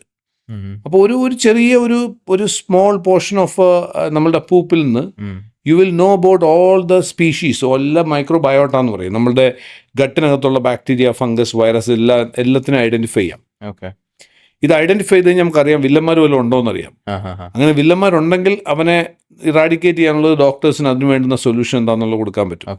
പക്ഷെ വില്ലന്മാരൊക്കെ കൂടുതൽ നമ്മൾ കാണുന്നത് മിക്ക ആൾക്കാരുടെയും ഇത്തരത്തിലുള്ള മൈക്രോബയോം ടെസ്റ്റ് ചെയ്യുന്ന സമയത്ത് എസെൻഷ്യലായിട്ട് വേണ്ടുന്ന പല ബാക്ടീരിയകൾ ഇല്ല അവരിൽ. ബാക്ടീരിയകളാണ് ഒത്തിരി ജോലികൾ ചെയ്യുന്നത്. നമ്മളിപ്പോൾ കഴിക്കുന്ന ഭക്ഷണത്തിൽ നിന്നുള്ള അതിനെ ബ്രേക്ക് ഡൗൺ ചെയ്ത് അതിൽ നിന്ന് ഈ ഷോർട്ട് ചെയിൻ അമിനോ ആസിഡ്സ് ഒക്കെ ക്രിയേറ്റ് ചെയ്യണമല്ലോ നമുക്ക് ബോഡിക്ക് പറ്റും. ഇതിന് ബാക്ടീരിയക്ക് ഭയങ്കരമായ റോളുണ്ട്, ചെറിയ റോളൊന്നുമല്ല. അപ്പോൾ ഈ പറയുന്ന ഈ സ്ട്രെയിൻസ്, ബാക്ടീരിയ സ്ട്രെയിൻസ് എന്ന് പറയും, ഈ സ്ട്രെയിൻസ് മിസ്സിങ് ആണ് നമുക്കിപ്പോൾ കാണാൻ പറ്റുന്നത്. ഇപ്പോൾ സപ്പോസ് നിങ്ങളുടെ ഒരാളുടെ ഇപ്പോൾ മൈക്രോബയോം ടെസ്റ്റിങ് ചെയ്തിട്ട് നിങ്ങളുടെ 2 പേരുടെയും ഇപ്പോൾ ടെസ്റ്റിംഗ് ചെയ്യുമ്പോൾ നിങ്ങൾ 2 പേരുടെയും മിസ്സിങ് സ്ട്രെയിൻസ് ഡിഫറെൻ്റ് ആയിരിക്കും. സോ ആ ഏത് സ്ട്രെയിൻസ് ആണോ മിസ്സായിട്ടുള്ളത് ആ സ്ട്രെയിൻസിനെ മാത്രം എടുത്ത് അത് നിങ്ങൾക്ക് പേഴ്സണലൈസ്ഡ് ആയിട്ട് സപ്ലിമെൻ്റ് ആയിട്ട് നമ്മളിപ്പോൾ ഇവിടുന്ന് കൊടുക്കുന്നുണ്ട്. സോ അത് കംപ്ലീറ്റ്ലി കസ്റ്റമൈസ്ഡ് ആണ്. നിങ്ങളുടെ പേരിലാണ് പ്രോഡക്റ്റ് വരുന്നത് തന്നെ. അപ്പോൾ ഇതൊക്കെ ഇന്ന് അവൈലബിൾ ആണ്. അൺഫോർച്യുനേറ്റ്ലി പലർക്കും അറിയില്ല എന്നുള്ളത് സത്യമാണ്. ഇത്തരത്തിലുള്ള പോഡ്കാസ്റ്റ് കൂടെ ആയിരിക്കും പലരും അറിയുന്നതിന്. ബട്ട് സ്റ്റിൽ ഇത്തരത്തിലുള്ള നമുക്ക് മെഷർ ചെയ്യാനും മോണിറ്റർ ചെയ്യാനുള്ള എല്ലാ സംവിധാനങ്ങളും ഉണ്ട്. ഇന്ന് വെയറബിൾസ് ഉണ്ട്, സ്മാർട്ട് വാച്ചസ് ഉണ്ട്, വൂപ്പ് പോലുള്ള ബാൻഡുകളുണ്ട്. ഇതിനൊക്കെ നമുക്ക് we can continuously monitor our health. Sleep നമുക്ക് മോണിറ്റർ ചെയ്യാൻ പറ്റും. സ്ലീപ്പിൽ ഡിസ്റ്റർബൻസ് ഉണ്ടോ എന്ന് കണ്ടെത്താൻ പറ്റും. ഇതിനെ ബേസ് ചെയ്തുകൊണ്ട് നമുക്ക് കൃത്യമായിട്ട് നമ്മളുടെ ഒരു ബ്ലൂ പ്രിൻറ്റ്, നമ്മുടെ ലൈഫിൻ്റെ, നമ്മുടെ ഹെൽത്തിൻ്റെ ഒരു ബ്ലൂ പ്രിൻറ്റ് ക്രിയേറ്റ് ചെയ്യാനും അസുഖങ്ങളെ മുഴുവൻ ഡിഫെൻഡ് ചെയ്യാൻ പറ്റുകയാണെന്നുണ്ടെങ്കിൽ, അസുഖങ്ങളെ മുൻകൂട്ടി മനസ്സിലാക്കി നമുക്ക് ബ്ലോക്ക് ചെയ്യാൻ സാധിച്ചാൽ തന്നെ പ്രശ്നം പകുതി തീർന്നില്ല. പിന്നെ പലപ്പോഴും പല ആൾക്കാരും അസുഖങ്ങളെക്കാൾ ഉപരിയായിട്ട് നമ്മൾ ഈ ജനറ്റിക് ടെസ്റ്റിംഗ് ചെയ്യുന്ന സമയത്ത്, നമ്മുടെ പ്രോഗ്രാമിൻ്റെ എപ്ലിമോ എന്ന പ്രോഗ്രാമിൻ്റെ പേര്, അത് ചെയ്യുന്ന സമയത്ത് നമ്മൾ കാണുന്നത് പലപ്പോഴും അവരുടെ ചില ജനറ്റിക്കലി അവർ ചില ന്യൂട്രീഷണൽ ഡെഫിഷ്യൻസി അവർക്കുണ്ടാവും. ഓക്കെ. അപ്പം ആ എന്ന് വെച്ചാൽ ന്യൂട്രീഷൻ ചില വൈറ്റമിൻസിനെ അബ്സോർബ് ചെയ്യാനുള്ള കപ്പാസിറ്റി അവർക്ക് ഉണ്ടാവില്ല. അപ്പം അതിൽ നിന്നുണ്ടാകുന്ന പ്രശ്നം എന്താണെന്ന് വെച്ചാൽ അതുകൊണ്ടായിരിക്കാം പലപ്പോഴും അവർക്കുണ്ടാകുന്ന ഫെറ്റീഗോ ബ്രെയിൻ ഫോഗോ ഒക്കെ ഉണ്ടാവും. വൺസ് അത് ഫിക്സ് ചെയ്ത് കഴിയുമ്പോൾ അവരുടെ ഈ പെർഫോമൻസ് റിലേറ്റഡ് ഇഷ്യൂസ് സോൾവ് ചെയ്യാൻ സാധിച്ചെന്ന് വരും. അപ്പോൾ ഇപ്പോൾ നിങ്ങൾ ചോദിച്ചത് ഉത്തരമായിട്ട് പറയുകയാണെന്നുണ്ടെങ്കിൽ റൈറ്റ് നൗ നമ്മൾ ഇന്ന് ജീവിക്കുന്ന ഒരു കാലത്ത് ബേൺ ഔട്ടോ ഇതേപോലുള്ള മേജർ ഇഷ്യൂസിനെയൊക്കെ ബ്ലോക്ക് ചെയ്യാനുള്ള സിസ്റ്റംസ് അവൈലബിൾ ആണ്. പക്ഷേ തിരക്കിട്ട ജീവിതത്തിൽ പലപ്പോഴും പറ്റാറുള്ളത് ഈ എസ്പെഷ്യലി ആൻറ്റർപ്രന്യൂഴ്സിനും ആർട്ടിസ്റ്റുകൾക്കും, അതായത് people who are in that space, ഇവരൊക്കെ എന്തെങ്കിലും അസുഖം വരുന്നവരെ അതിനെക്കുറിച്ച് ചിന്തിക്കത്തില്ല. അസുഖം വന്ന ശേഷം ഹോസ്പിറ്റലിൽ പോകും, ഹോസ്പിറ്റലിൽ പോകാതിരിക്കാൻ പറ്റത്തില്ല. അവിടെ പിന്നെ ഡീൽ ചെയ്യുന്നത് കംപ്ലീറ്റ് അസുഖത്തിനാണ്, ആരോഗ്യത്തിനല്ലല്ലോ. അവിടെ നിന്നാണ് ശരിക്കും ട്രാക്ക് മാറിപ്പോവാണ്. അപ്പോൾ അവിടെ ഒരു മെഡിസിൻ കൊടുക്കും, ചിലപ്പോൾ ആ മെഡിസിൻ വേറെ സൈഡ് എഫക്റ്റ് ഉണ്ടാവാം. സൈഡ് എഫക്റ്റ് ഇല്ലാത്തൊന്നും ഒരു മെഡിസിനും ഇല്ലല്ലോ, എന്തെങ്കിലും വേറൊരു കോൺസിക്വൻസ് അതിനകത്തുണ്ടാവും. ഇപ്പം എക്സാമ്പിൾ പറഞ്ഞാൽ സ്റ്റാറ്റിൻ, ഏറ്റവും കൂടുതൽ ആൾക്കാർ യൂസ് ചെയ്യുന്ന ഒരു ഡ്രഗാണ് സ്റ്റാറ്റിൻ. അതായത് കൊളസ്ട്രോൾ LDL ലെവൽ കൂടുമ്പോൾ ഇമ്മീഡിയറ്റ്ലി കൊടുക്കുന്ന സ്റ്റാറ്റിനാണ്. സ്റ്റാറ്റിൻ ഏറ്റവും കൂടുതൽ ലോകത്ത് പ്രിസ്ക്രൈബ് ചെയ്യപ്പെടുന്ന മെഡിസിനാണ് സ്റ്റാറ്റിൻസ് എന്ന് പറയുന്നത്. കൊളസ്ട്രോൾ, ഒത്തിരി ആൾക്കാരുടെ കൊളസ്ട്രോൾ പ്രശ്നമുണ്ടല്ലോ. പക്ഷേ ഈ സ്റ്റാറ്റിൻ ഓട്ടോമാറ്റിക്കലി നമ്മുടെ ബോഡിയിലുള്ള കോഎൻസൈം Q10 എന്ന് പറയുന്ന ഒരു വളരെ ക്രിട്ടിക്കലായിട്ടുള്ള മൈറ്റോകോൺഡ്രിയൽ ഫങ്ഷൻസിനെ വളരെ ഇമ്പോർട്ടൻ്റ് ആയിട്ടുള്ള ഒരു എൻസൈമാണ് കോഎൻസൈം Q10. ഇതിനെ ബ്രേക്ക് ചെയ്യും എന്നുള്ളത് സയൻറ്റിഫിക് ആയിട്ടുള്ള പ്രൂവൺ ആണ്. ഇഷ്ടംപോലെ പബ്ലിഷ് പേപ്പേഴ്സ് ഉണ്ട്. പക്ഷെ എനിക്കറിയില്ല എന്തുകൊണ്ടാണ് ഇതാരും ശ്രദ്ധിക്കാത്തതെന്ന് എനിക്കറിയില്ല. അപ്പോൾ സ്റ്റാറ്റിൻ കൊടുക്കേണ്ട ആൾക്ക് കൊടുത്തേ പറ്റുള്ളൂ. പക്ഷെ അതിനോടൊപ്പം എന്തുകൊണ്ട് കോഎൻസൈം Q10 അവർക്ക് സപ്ലിമെൻ്റ് ആയിട്ട് കൊടുത്തുകൂടാ? അപ്പം അതൊക്കെ ഇന്നും മനസ്സിലാക്കി കഴിഞ്ഞാൽ നമുക്ക് ലൈഫിനെ ബെറ്റർ ആക്കാൻ പറ്റും. സോ സാർ ഇപ്പോൾ എക്സ്പ്ലെയിൻ ചെയ്തല്ലോ നമ്മുടെ പൂപ്പ് ടെസ്റ്റ് ചെയ്തിട്ട് മൈക്രോബയോട്ട ചെക്ക് ചെയ്യുന്നതിനെ പറ്റിയിട്ട്. സോ ഇതുപോലെ തന്നെ ഉള്ളൊരു കാര്യമല്ലേ ഈ ഫീക്കൽ ട്രാൻസ്പ്ലാന്റേഷൻ എന്ന് പറയുന്നത്, അതിനെ പറ്റി ഒന്ന് പറയാൻ പറ്റും? ഫീക്കൽ ട്രാൻസ്പ്ലാന്റേഷൻ ശരിക്കും നോർമൽ ഇപ്പോൾ നമ്മൾ പറയുന്ന മൈക്രോബയോം ടെസ്റ്റ് ചെയ്തിട്ട് അതിൽ നിന്നുള്ള സ്പീഷീസ് അല്ലെങ്കിൽ സ്ട്രെയിൻസിനെ ഐഡൻറ്റിഫൈ ചെയ്ത് മിസ്സിംഗ് സ്ട്രെയിൻസിനെ നമ്മൾ സപ്ലിമെൻറ്റിലൂടെ പ്രോബയോട്ടിക് പേഴ്സണലൈസ്ഡ് ആയിട്ടുള്ള ഒരു പ്രോബയോട്ടിക് സപ്ലിമെൻറ്റിലൂടെ കൊടുക്കുന്നതിനേക്കാളും കുറെ കൂടെ അഡ്വാൻസ്ഡ് ആയിട്ടുള്ളതാണ് ഫീക്കൽ ട്രാൻസ്പ്ലാന്റ്. ഫീക്കൽ ട്രാൻസ്പ്ലാന്റ് എങ്ങനെയാണെന്നുള്ളത് ഒരു പക്ഷേ കേൾക്കുമ്പോൾ ആൾക്കാർ എന്തോ ഫീക്കൽ പല ഓർഗൻ ട്രാൻസ്പ്ലാന്റ് എന്നൊക്കെ. ഫീക്കൽ ട്രാൻസ്പ്ലാന്റ് എന്ന് പറഞ്ഞാൽ ബേസിക്കലി ഫീക്കൽസ് തന്നെ, ഫീക്കൽ തന്നെ ട്രാൻസ്പ്ലാന്റ് ചെയ്ത് തന്നെയാണത്. പക്ഷെ എന്ന് വെച്ചാൽ ഒരാളുടെ പൂപ്പെടുത്ത് അതേപടി വേറൊരാളുടെ അകത്ത് കൊടുക്കുക എന്നുള്ളതല്ല അതിൻ്റെ അർത്ഥം. അത് ഇപ്പോൾ ഏറ്റവും ഹെൽത്തി ആയിട്ടുള്ള മൈക്രോബയോട്ട ഉള്ള ഒരാൾ, ആ ആളുടെ പൂപ്പിൽ ഉള്ള മൈക്രോബയോംസ് എന്ന് പറയുന്നത് വളരെ ഹെൽത്തി മൈക്രോബയോംസ് ആയിരിക്കും. ഈ പൂപ്പ് എടുത്ത് അത് പ്രോസസ്സ് ചെയ്ത് ലാബ് ലെവലിൽ പ്രോസസ്സ് ചെയ്ത് ക്യാപ്സ്യൂൾസ് ആക്കിയിട്ടാണ് അത് തിരിച്ചു കൊടുക്കുക, ട്രാൻസ്പ്ലാന്റ് ചെയ്യുക. ആരിലേക്കാണോ ഡോണറിലേക്ക് കൊടുക്കേണ്ടത്, ആർക്കാണോ കിട്ടേണ്ടത് റെസിപ്പിയന്റിൽ കൊടുക്കുന്നത്. പലതരത്തിൽ കൊടുക്കും. ഒന്നെങ്കിൽ അത് ക്യാപ്സ്യൂളായിട്ട് കൊടുക്കും, ചില ആൾക്കാർ അത് ഏനലായിട്ട് ഇൻസേർട്ട് ചെയ്യും, which way. Now interesting thing എന്താണെന്ന് വെച്ചാൽ ഒരു പുതിയ മൈക്രോബയോമിന്റെ സ്പീഷീസ് അവരുടെ ബോഡിയിലേക്ക് ചെല്ലുകയാണ്. സോ ഇതിലൊരു ജസ്റ്റ് വൺ സ്ട്രാൻഡ് ഒന്നും ആയിരിക്കില്ല, നമ്മളുടെ സെവറൽ സ്ട്രാൻഡ്സ് ഓഫ് ബാക്ടീരിയ ഉണ്ടല്ലോ നമ്മൾ. അപ്പോൾ ഇപ്പോഴത്തെ പ്രശ്നം എവിടെയാണെന്നറിയോ വന്നിരിക്കുന്നത്? ഇപ്പോൾ ഈ കൂടുതൽ ആൾക്കാരും IBS മറ്റേ ഗട്ട് റിലേറ്റഡ് ഇഷ്യൂസ് ഇല്ലാത്ത ആൾക്കാരില്ല എന്ന് തന്നെ പറയും. അതിന് മെയിൻ റീസൺ ഈ സ്ട്രെയിൻസ് പലതും ഇപ്പോൾ നമ്മുടെ ഗട്ടിലില്ല. കാരണം ഈ സ്ട്രെയിൻസ് ഉണ്ടാവുന്നത് എങ്ങനെയാണ്? ഈ സ്ട്രെയിൻസ് ഉണ്ടാവുന്നത് ഡിഫറെൻറ്റ് ടൈപ്സ് ഓഫ് ഫുഡ് കഴിക്കുമ്പോൾ മാത്രമേ ഉള്ളൂ. പല തരത്തിലുള്ള ഭക്ഷണം കഴിക്കണം. അവിയലൊക്കെ നമ്മുടെ എക്സലൻ്റ് ആയിട്ടുള്ള സംഭവമാണ്. അതേപോലെ പലതരത്തിലുള്ള ഭക്ഷണങ്ങൾ, അത് കാർബോഹൈഡ്രേറ്റ്, വെജിറ്റബിൾസ് തന്നെ പലതരത്തിലുള്ള വെജിറ്റബിൾസ്, പലതരത്തിലുള്ള ഫ്രൂട്ട്സ്, അങ്ങനെ അതനുസരിച്ച് നമ്മുടെ മൈക്രോബയോംസും അതിൻ്റെ സ്ട്രെയിൻസ് മാറി കൂടിക്കൊണ്ട് ഡൈവേഴ്സിറ്റി, എക്സലൻ്റ് ആയിട്ടുള്ള ഡൈവേഴ്സിറ്റി വരും. അത് മിസ്സായി. ഇപ്പം നമുക്ക് ആ കൂടി ഈ ഫാസ്റ്റ് ഫുഡ് അതൊക്കെ കഴിച്ച് കംപ്ലീറ്റ്ലി മിസ്സായി കിടക്കണം. അപ്പൊ അതിന്റെ മാത്രം ബാക്ടീരിയ കാണുള്ളൂ. അപ്പൊ അതൊക്കെയാണ് ഈ പ്രശ്നക്കാരാവുന്നത്. ഒരു ഹെൽത്തി മൈക്രോബയോംസിനെ നമ്മൾ കൾച്ചർ ചെയ്ത് കഴിഞ്ഞാൽ എയ്തർ ബൈ സപ്ലിമെന്റേഷൻ അല്ലെങ്കിൽ അതും പറ്റാത്ത ഏറ്റവും ക്രിട്ടിക്കൽ കേസിലാണ് ഫീക്കൽ ട്രാൻസ്പ്ലാന്റിലേക്ക് പോകുന്നത്. അപ്പോൾ ഒരു പുതിയ ഒരു മൈക്രോബയോം റേഞ്ച്, ഒരു ഡൈവേഴ്സ് ആയിട്ടുള്ള ഒരു മൈക്രോബയോംസിനെ അവിടെ പ്ലാൻ ചെയ്യുന്നു. പിന്നെ അവിടെ നിന്ന് ഗ്രോ ചെയ്ത് തുടങ്ങും. ഗ്രോ ചെയ്യാനുള്ള പ്രീബയോട്ടിക്സ് കൊടുത്തു കഴിഞ്ഞാൽ ഗ്രോ ചെയ്ത് തുടങ്ങും. നൗ ഇനി അതിൻ്റെ അകത്ത് വളരെ ഇൻട്രസ്റ്റിംഗ് ആയിട്ടുള്ളൊരു എന്തുമാത്രമുണ്ട് മൈക്രോബയോംസിന് ഹ്യൂമൻ ബോഡിയിലും നമ്മളുടെ ലൈഫിലുള്ള മാറ്റം എന്ന് ചോദിച്ചാൽ സ്റ്റഡീസാണ് ഞാൻ പറയുന്നത് കേട്ടോ. ഈ ഫീക്കൽ ട്രാൻസ്പ്ലാന്റ് ചെയ്ത ആൾക്കാരിൽ നടത്തിയിട്ടുള്ള സ്റ്റഡീസാണ്. സപ്പോസ് ഒബീസ് ആയിട്ടുള്ള ഒരാളാണ് റെസിപ്പിയന്റ്, ഡോണർ സ്ലിം ആണെന്നിരിക്കട്ടെ. ആ സ്ലിം ആയിട്ടുള്ള ഒരാൾ ഡോണറാണ്, റെസിപ്പിയന്റ് ഒബീസാണ്. ഫീക്കൽ ട്രാൻസ്പ്ലാന്റിന് ശേഷം ഈ ഒബീസ് ആയിട്ടുള്ള ആൾ സ്ലിമ്മായി. ഓക്കെ. വേറെ സപ്ലിമെന്റേഷൻ ഒന്നും വേണ്ടി ഈവൻ ആ മൈക്രോബയോംസ് അവരുടെ ബോഡിയുടെ നേച്ചർ തന്നെ മാറ്റി. ഈവൻ ബിഹേവിയറൽ പാറ്റേൺസ് ചേഞ്ച് ചെയ്തതായിട്ട് ഇഷ്ടംപോലെ സ്റ്റഡീസ് വന്നിട്ടുണ്ട് മൈക്രോബയോംസ്. അപ്പം നമ്മുടെ ഈ ഗട്ടിനകത്തുള്ള ബാക്ടീരിയ അവിടെ ചുമ്മാ താമസിക്കുന്നതല്ല, അവർ they are controlling your life. ഇതിനെ നമുക്ക് ചില ആൾക്കാർ ഞാനെപ്പോഴും ശ്രദ്ധിക്കാറുണ്ട്, എപ്പോഴും വയറിന് പ്രശ്നമാണ് എന്ന് പറയുന്ന ആൾക്കാരുണ്ട്. ഇതെന്തോ ഒരു നിസ്സാര കാര്യം, ഹാർട്ടൊക്കെ ആണെങ്കിൽ അവരിങ്ങനെ വിടുവോ? പക്ഷെ ഇത് അതിനേക്കാൾ ഭീകരനാണിത്. ഇത് ഫിക്സ് ചെയ്തേ പറ്റൂ. അപ്പം നമുക്ക് ശരിക്കും വളരെ ഹെൽത്തി ആയിട്ടുള്ള മൈക്രോബയോംസിനെ ബിൽഡ് ചെയ്തേ പറ്റൂ. ഇപ്പം നമ്മളിത് മനസ്സിലാക്കാത്തതുകൊണ്ടാണ്, ആൾക്കാർക്ക് അറിയില്ല, അതിൽ എഡ്യൂക്കേറ്റഡ് അല്ലാത്തതുകൊണ്ടാവുന്ന പ്രശ്നമാണ് ഈ വരുന്നത്. സോ സർ, ഈവൻ നമ്മുടെ ബിഹേവിയർ പാറ്റേൺസ് വരെ ഇത് സപ്പോർട്ട് ചെയ്യുന്നു പറഞ്ഞു. അതെ. സോ ഈ വേൾഡ് തന്നെ 1% സക്സസ് ആയ ആൾക്കാർ, അവരുടെ ഈ ബയോം നമുക്ക് ട്രാൻസ്പ്ലാന്റ് ചെയ്യാൻ പറ്റിയാൽ നല്ല ഐഡിയ. നല്ല ഐഡിയ. അപ്പൊ ഇനി ലൈക്ക് ഇങ്ങനെ ഒരു കാര്യം വന്നു കഴിഞ്ഞാൽ കൂടുതൽ ആൾക്കാർ ഇതിനൊക്കെ ആയിരിക്കില്ലേ ട്രൈ ചെയ്യേണ്ടത്? അല്ല, ഇനിയുള്ള കാലത്ത് എന്തൊക്കെയാണ് സംഭവിക്കുന്നത് നമുക്ക് ഒന്നും പറയാൻ പറ്റത്തില്ല. കാരണം there could be golden poops. അപ്പോൾ who knows, ഫ്യൂച്ചറിൽ ഇപ്പം അങ്ങനത്തുള്ള ആൾക്കാർ, ചില ആൾക്കാരുടെ പൂപ്പിന് ചിലപ്പോൾ $millions കൊടുക്കേണ്ടി വന്നു വരാം. കാരണം അവരുടെ മൈക്രോബയോംസിനെ എനിക്ക് കൾച്ചർ ചെയ്തെടുക്കാമെന്നുണ്ടെങ്കിൽ if that can make a significant difference. ഞങ്ങളിവിടെ ഇവിടെ വീറൂട്ട്സ് ബയോഹാക്ക് സെൻറ്ററിൽ തന്നെ മൈക്രോബയോം ടെസ്റ്റ് ചെയ്ത ശേഷം നമ്മൾ പേഴ്സണലൈസ്ഡ് ആയിട്ടുള്ള മൈക്രോബയോംസ് നമ്മൾ കൊടുക്കുന്ന സമയത്ത് we see massive behavioral changes. ഇപ്പോൾ ഞാനൊരു എക്സാമ്പിൾ പറയാം. ചില ആൾക്കാർ പറയാം, എന്താണെന്നറിയില്ല, എനിക്ക് ഹാപ്പിനെസ് ഇല്ല. ഹാപ്പിനെസ് ഇല്ല, എല്ലാം ഉണ്ട് ജീവിതത്തിൽ, എല്ലാം ഉണ്ട്, പൈസയുണ്ട്, ഒക്കെ ഉണ്ട്, പക്ഷേ ഹാപ്പിനെസ് ഇല്ല. അപ്പോൾ ഓട്ടോമാറ്റിക്കലി ഇപ്പോൾ എല്ലാവർക്കും സെറട്ടോണിനൊക്കെ നല്ല പരിചയമുള്ളതുകൊണ്ട് പറയും സെറട്ടോണിൻ ലെവൽ കുറവായിരിക്കും. അപ്പോൾ അതിനെന്തോ ചെയ്യുക, സെറട്ടോണിൻ കുടിക്കാൻ പറ്റുമോ? ബേസിക്കലി എവിടുന്ന് സെറട്ടോണിൻ ഉണ്ടാകുന്നത്? സെറട്ടോണിൻ 94% ഉണ്ടാക്കുന്നത് ഗട്ടിലാന്ന് പറയുന്നത്. എങ്ങനെ ഗട്ടിലുണ്ടാക്കുന്നത്? ഗട്ടിലെ ഈ ഇതുമായി ബന്ധപ്പെട്ട ഒരു സ്പീഷീസ്, ഒരു സ്ട്രെയിൻ ഉണ്ട്, ഒരു ബാക്ടീരിയ ഉണ്ട്. ഈ ബാക്ടീരിയ L-tryptophan എന്ന് പറഞ്ഞൊരു അമിനോ ആസിഡ് കിട്ടിക്കഴിയുമ്പോഴാണ് ഈ സെറട്ടോണിൻ്റെ പ്രൊഡക്ഷനിലേക്ക് പോകുന്നത്. ഒരു പാത്വേ ആണ്. അപ്പോൾ ഈ L-tryptophan കിട്ടുന്ന മുട്ട, അതുപോലെ ഡാർക്ക് ചോക്ലേറ്റ്, ഡയറി പ്രോഡക്ട്സിലൊക്കെ L-tryptophan ഉണ്ട്, ചിക്കൻ. അപ്പോൾ ഞാനിതൊക്കെ നന്നായിട്ട് കഴിക്കുന്നതാണല്ലോ, എന്നിട്ടൊന്നും എനിക്ക് ഹാപ്പിനെസ് ഇല്ലാത്തത്. ഞാൻ ഡാർക്ക് ചോക്ലേറ്റ് നന്നായിട്ട് കഴിക്കുന്നത്, എന്നിട്ടും ഹാപ്പിനെസ് കിട്ടുന്നില്ല. ഈ പാർട്ടിയോട് ഇല്ല, ഇത് ഉണ്ടാക്കേണ്ട ആൾ വേണ്ടേ? അപ്പോൾ ബേസിക്കലി ദ മൊമെന്റ് ആ സ്ട്രെയിൻ നമ്മൾ സപ്ലൈ ചെയ്ത് കഴിഞ്ഞാൽ they can start experiencing happiness in their life.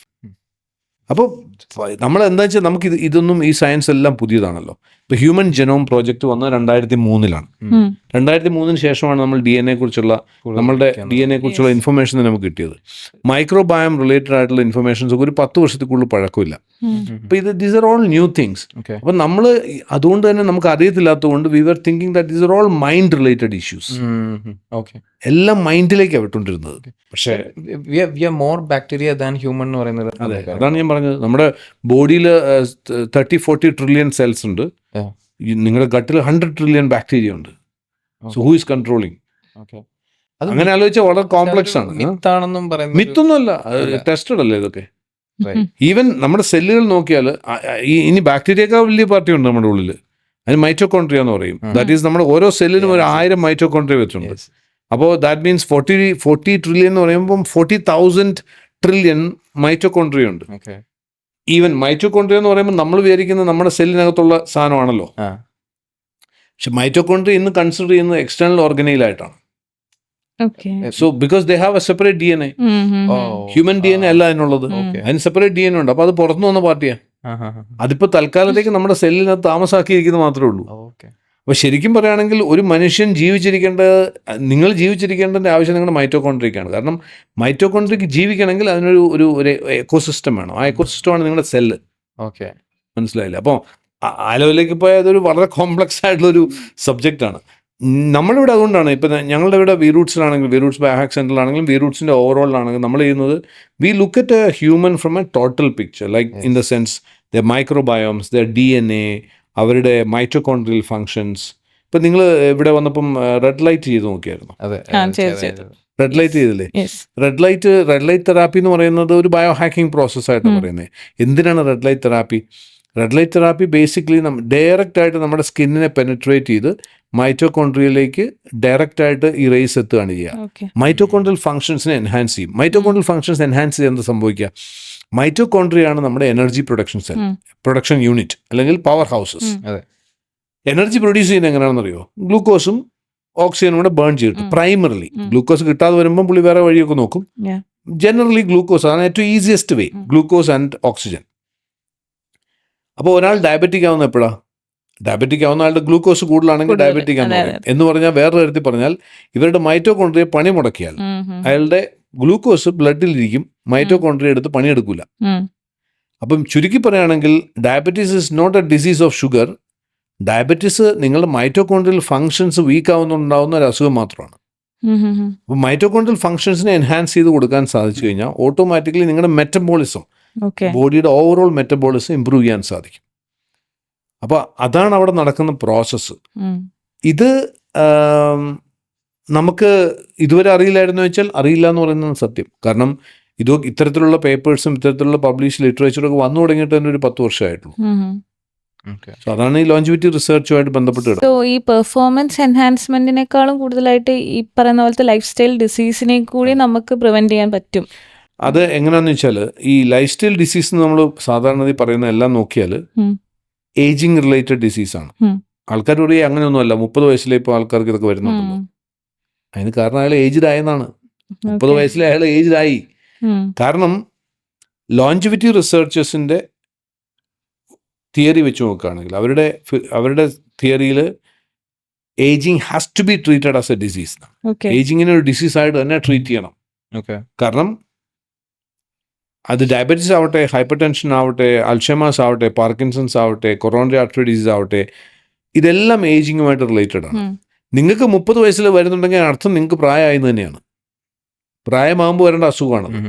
Biological ageing എന്ന് പറയുമ്പോൾ നമ്മളെപ്പോഴും കാണുന്ന ഏജ് ഒറ്റ ഏജേ ഉള്ളൂ നമ്മുടെ കലണ്ടറിൽ കാണുന്നത്. അതിൽ ബയോളജിക്കലായിട്ട് നമ്മുടെ ഏജ്, നമ്മുടെ ഓർഗൻ്റെ ഏജ് എത്രയാണ്, നിങ്ങളുടെ ഹാർട്ടിൻ്റെ ഏജ് എത്രയാണ്, ലിവറിൻ്റെ ഏജ് എത്രയാണ്, ഇന്ന് അതെല്ലാം ടെസ്റ്റ് ചെയ്യാൻ പറ്റും. ഇന്ത്യയിൽ ഇപ്പോഴും ബയോളജിക്കൽ ഏജിന് പ്രോപ്പറായിട്ടുള്ള ടെസ്റ്റ് വന്നിട്ടില്ല. US ടെസ്റ്റ് ചെയ്യുന്നുണ്ട്. നമുക്ക് ചില ക്ലയൻസ് ഒക്കെ വന്നിട്ട് സ്പെസിഫിക് ആയിട്ട് പറയുമ്പോൾ നമ്മൾ US ടെസ്റ്റ് ചെയ്യാറുണ്ട്. അപ്പോൾ നമുക്കറിയാൻ പറ്റും ഒരാളുടെ ബയോളജിക്കൽ, അയാളുടെ ക്രോണോളജിക്കലി കലണ്ടർ വെച്ച് നോക്കിയാൽ 40 വയസ്സായിരിക്കും, ബയോളജിക്കലി അയാളെ ഇപ്പോൾ 60 വയസ്സായിരിക്കും.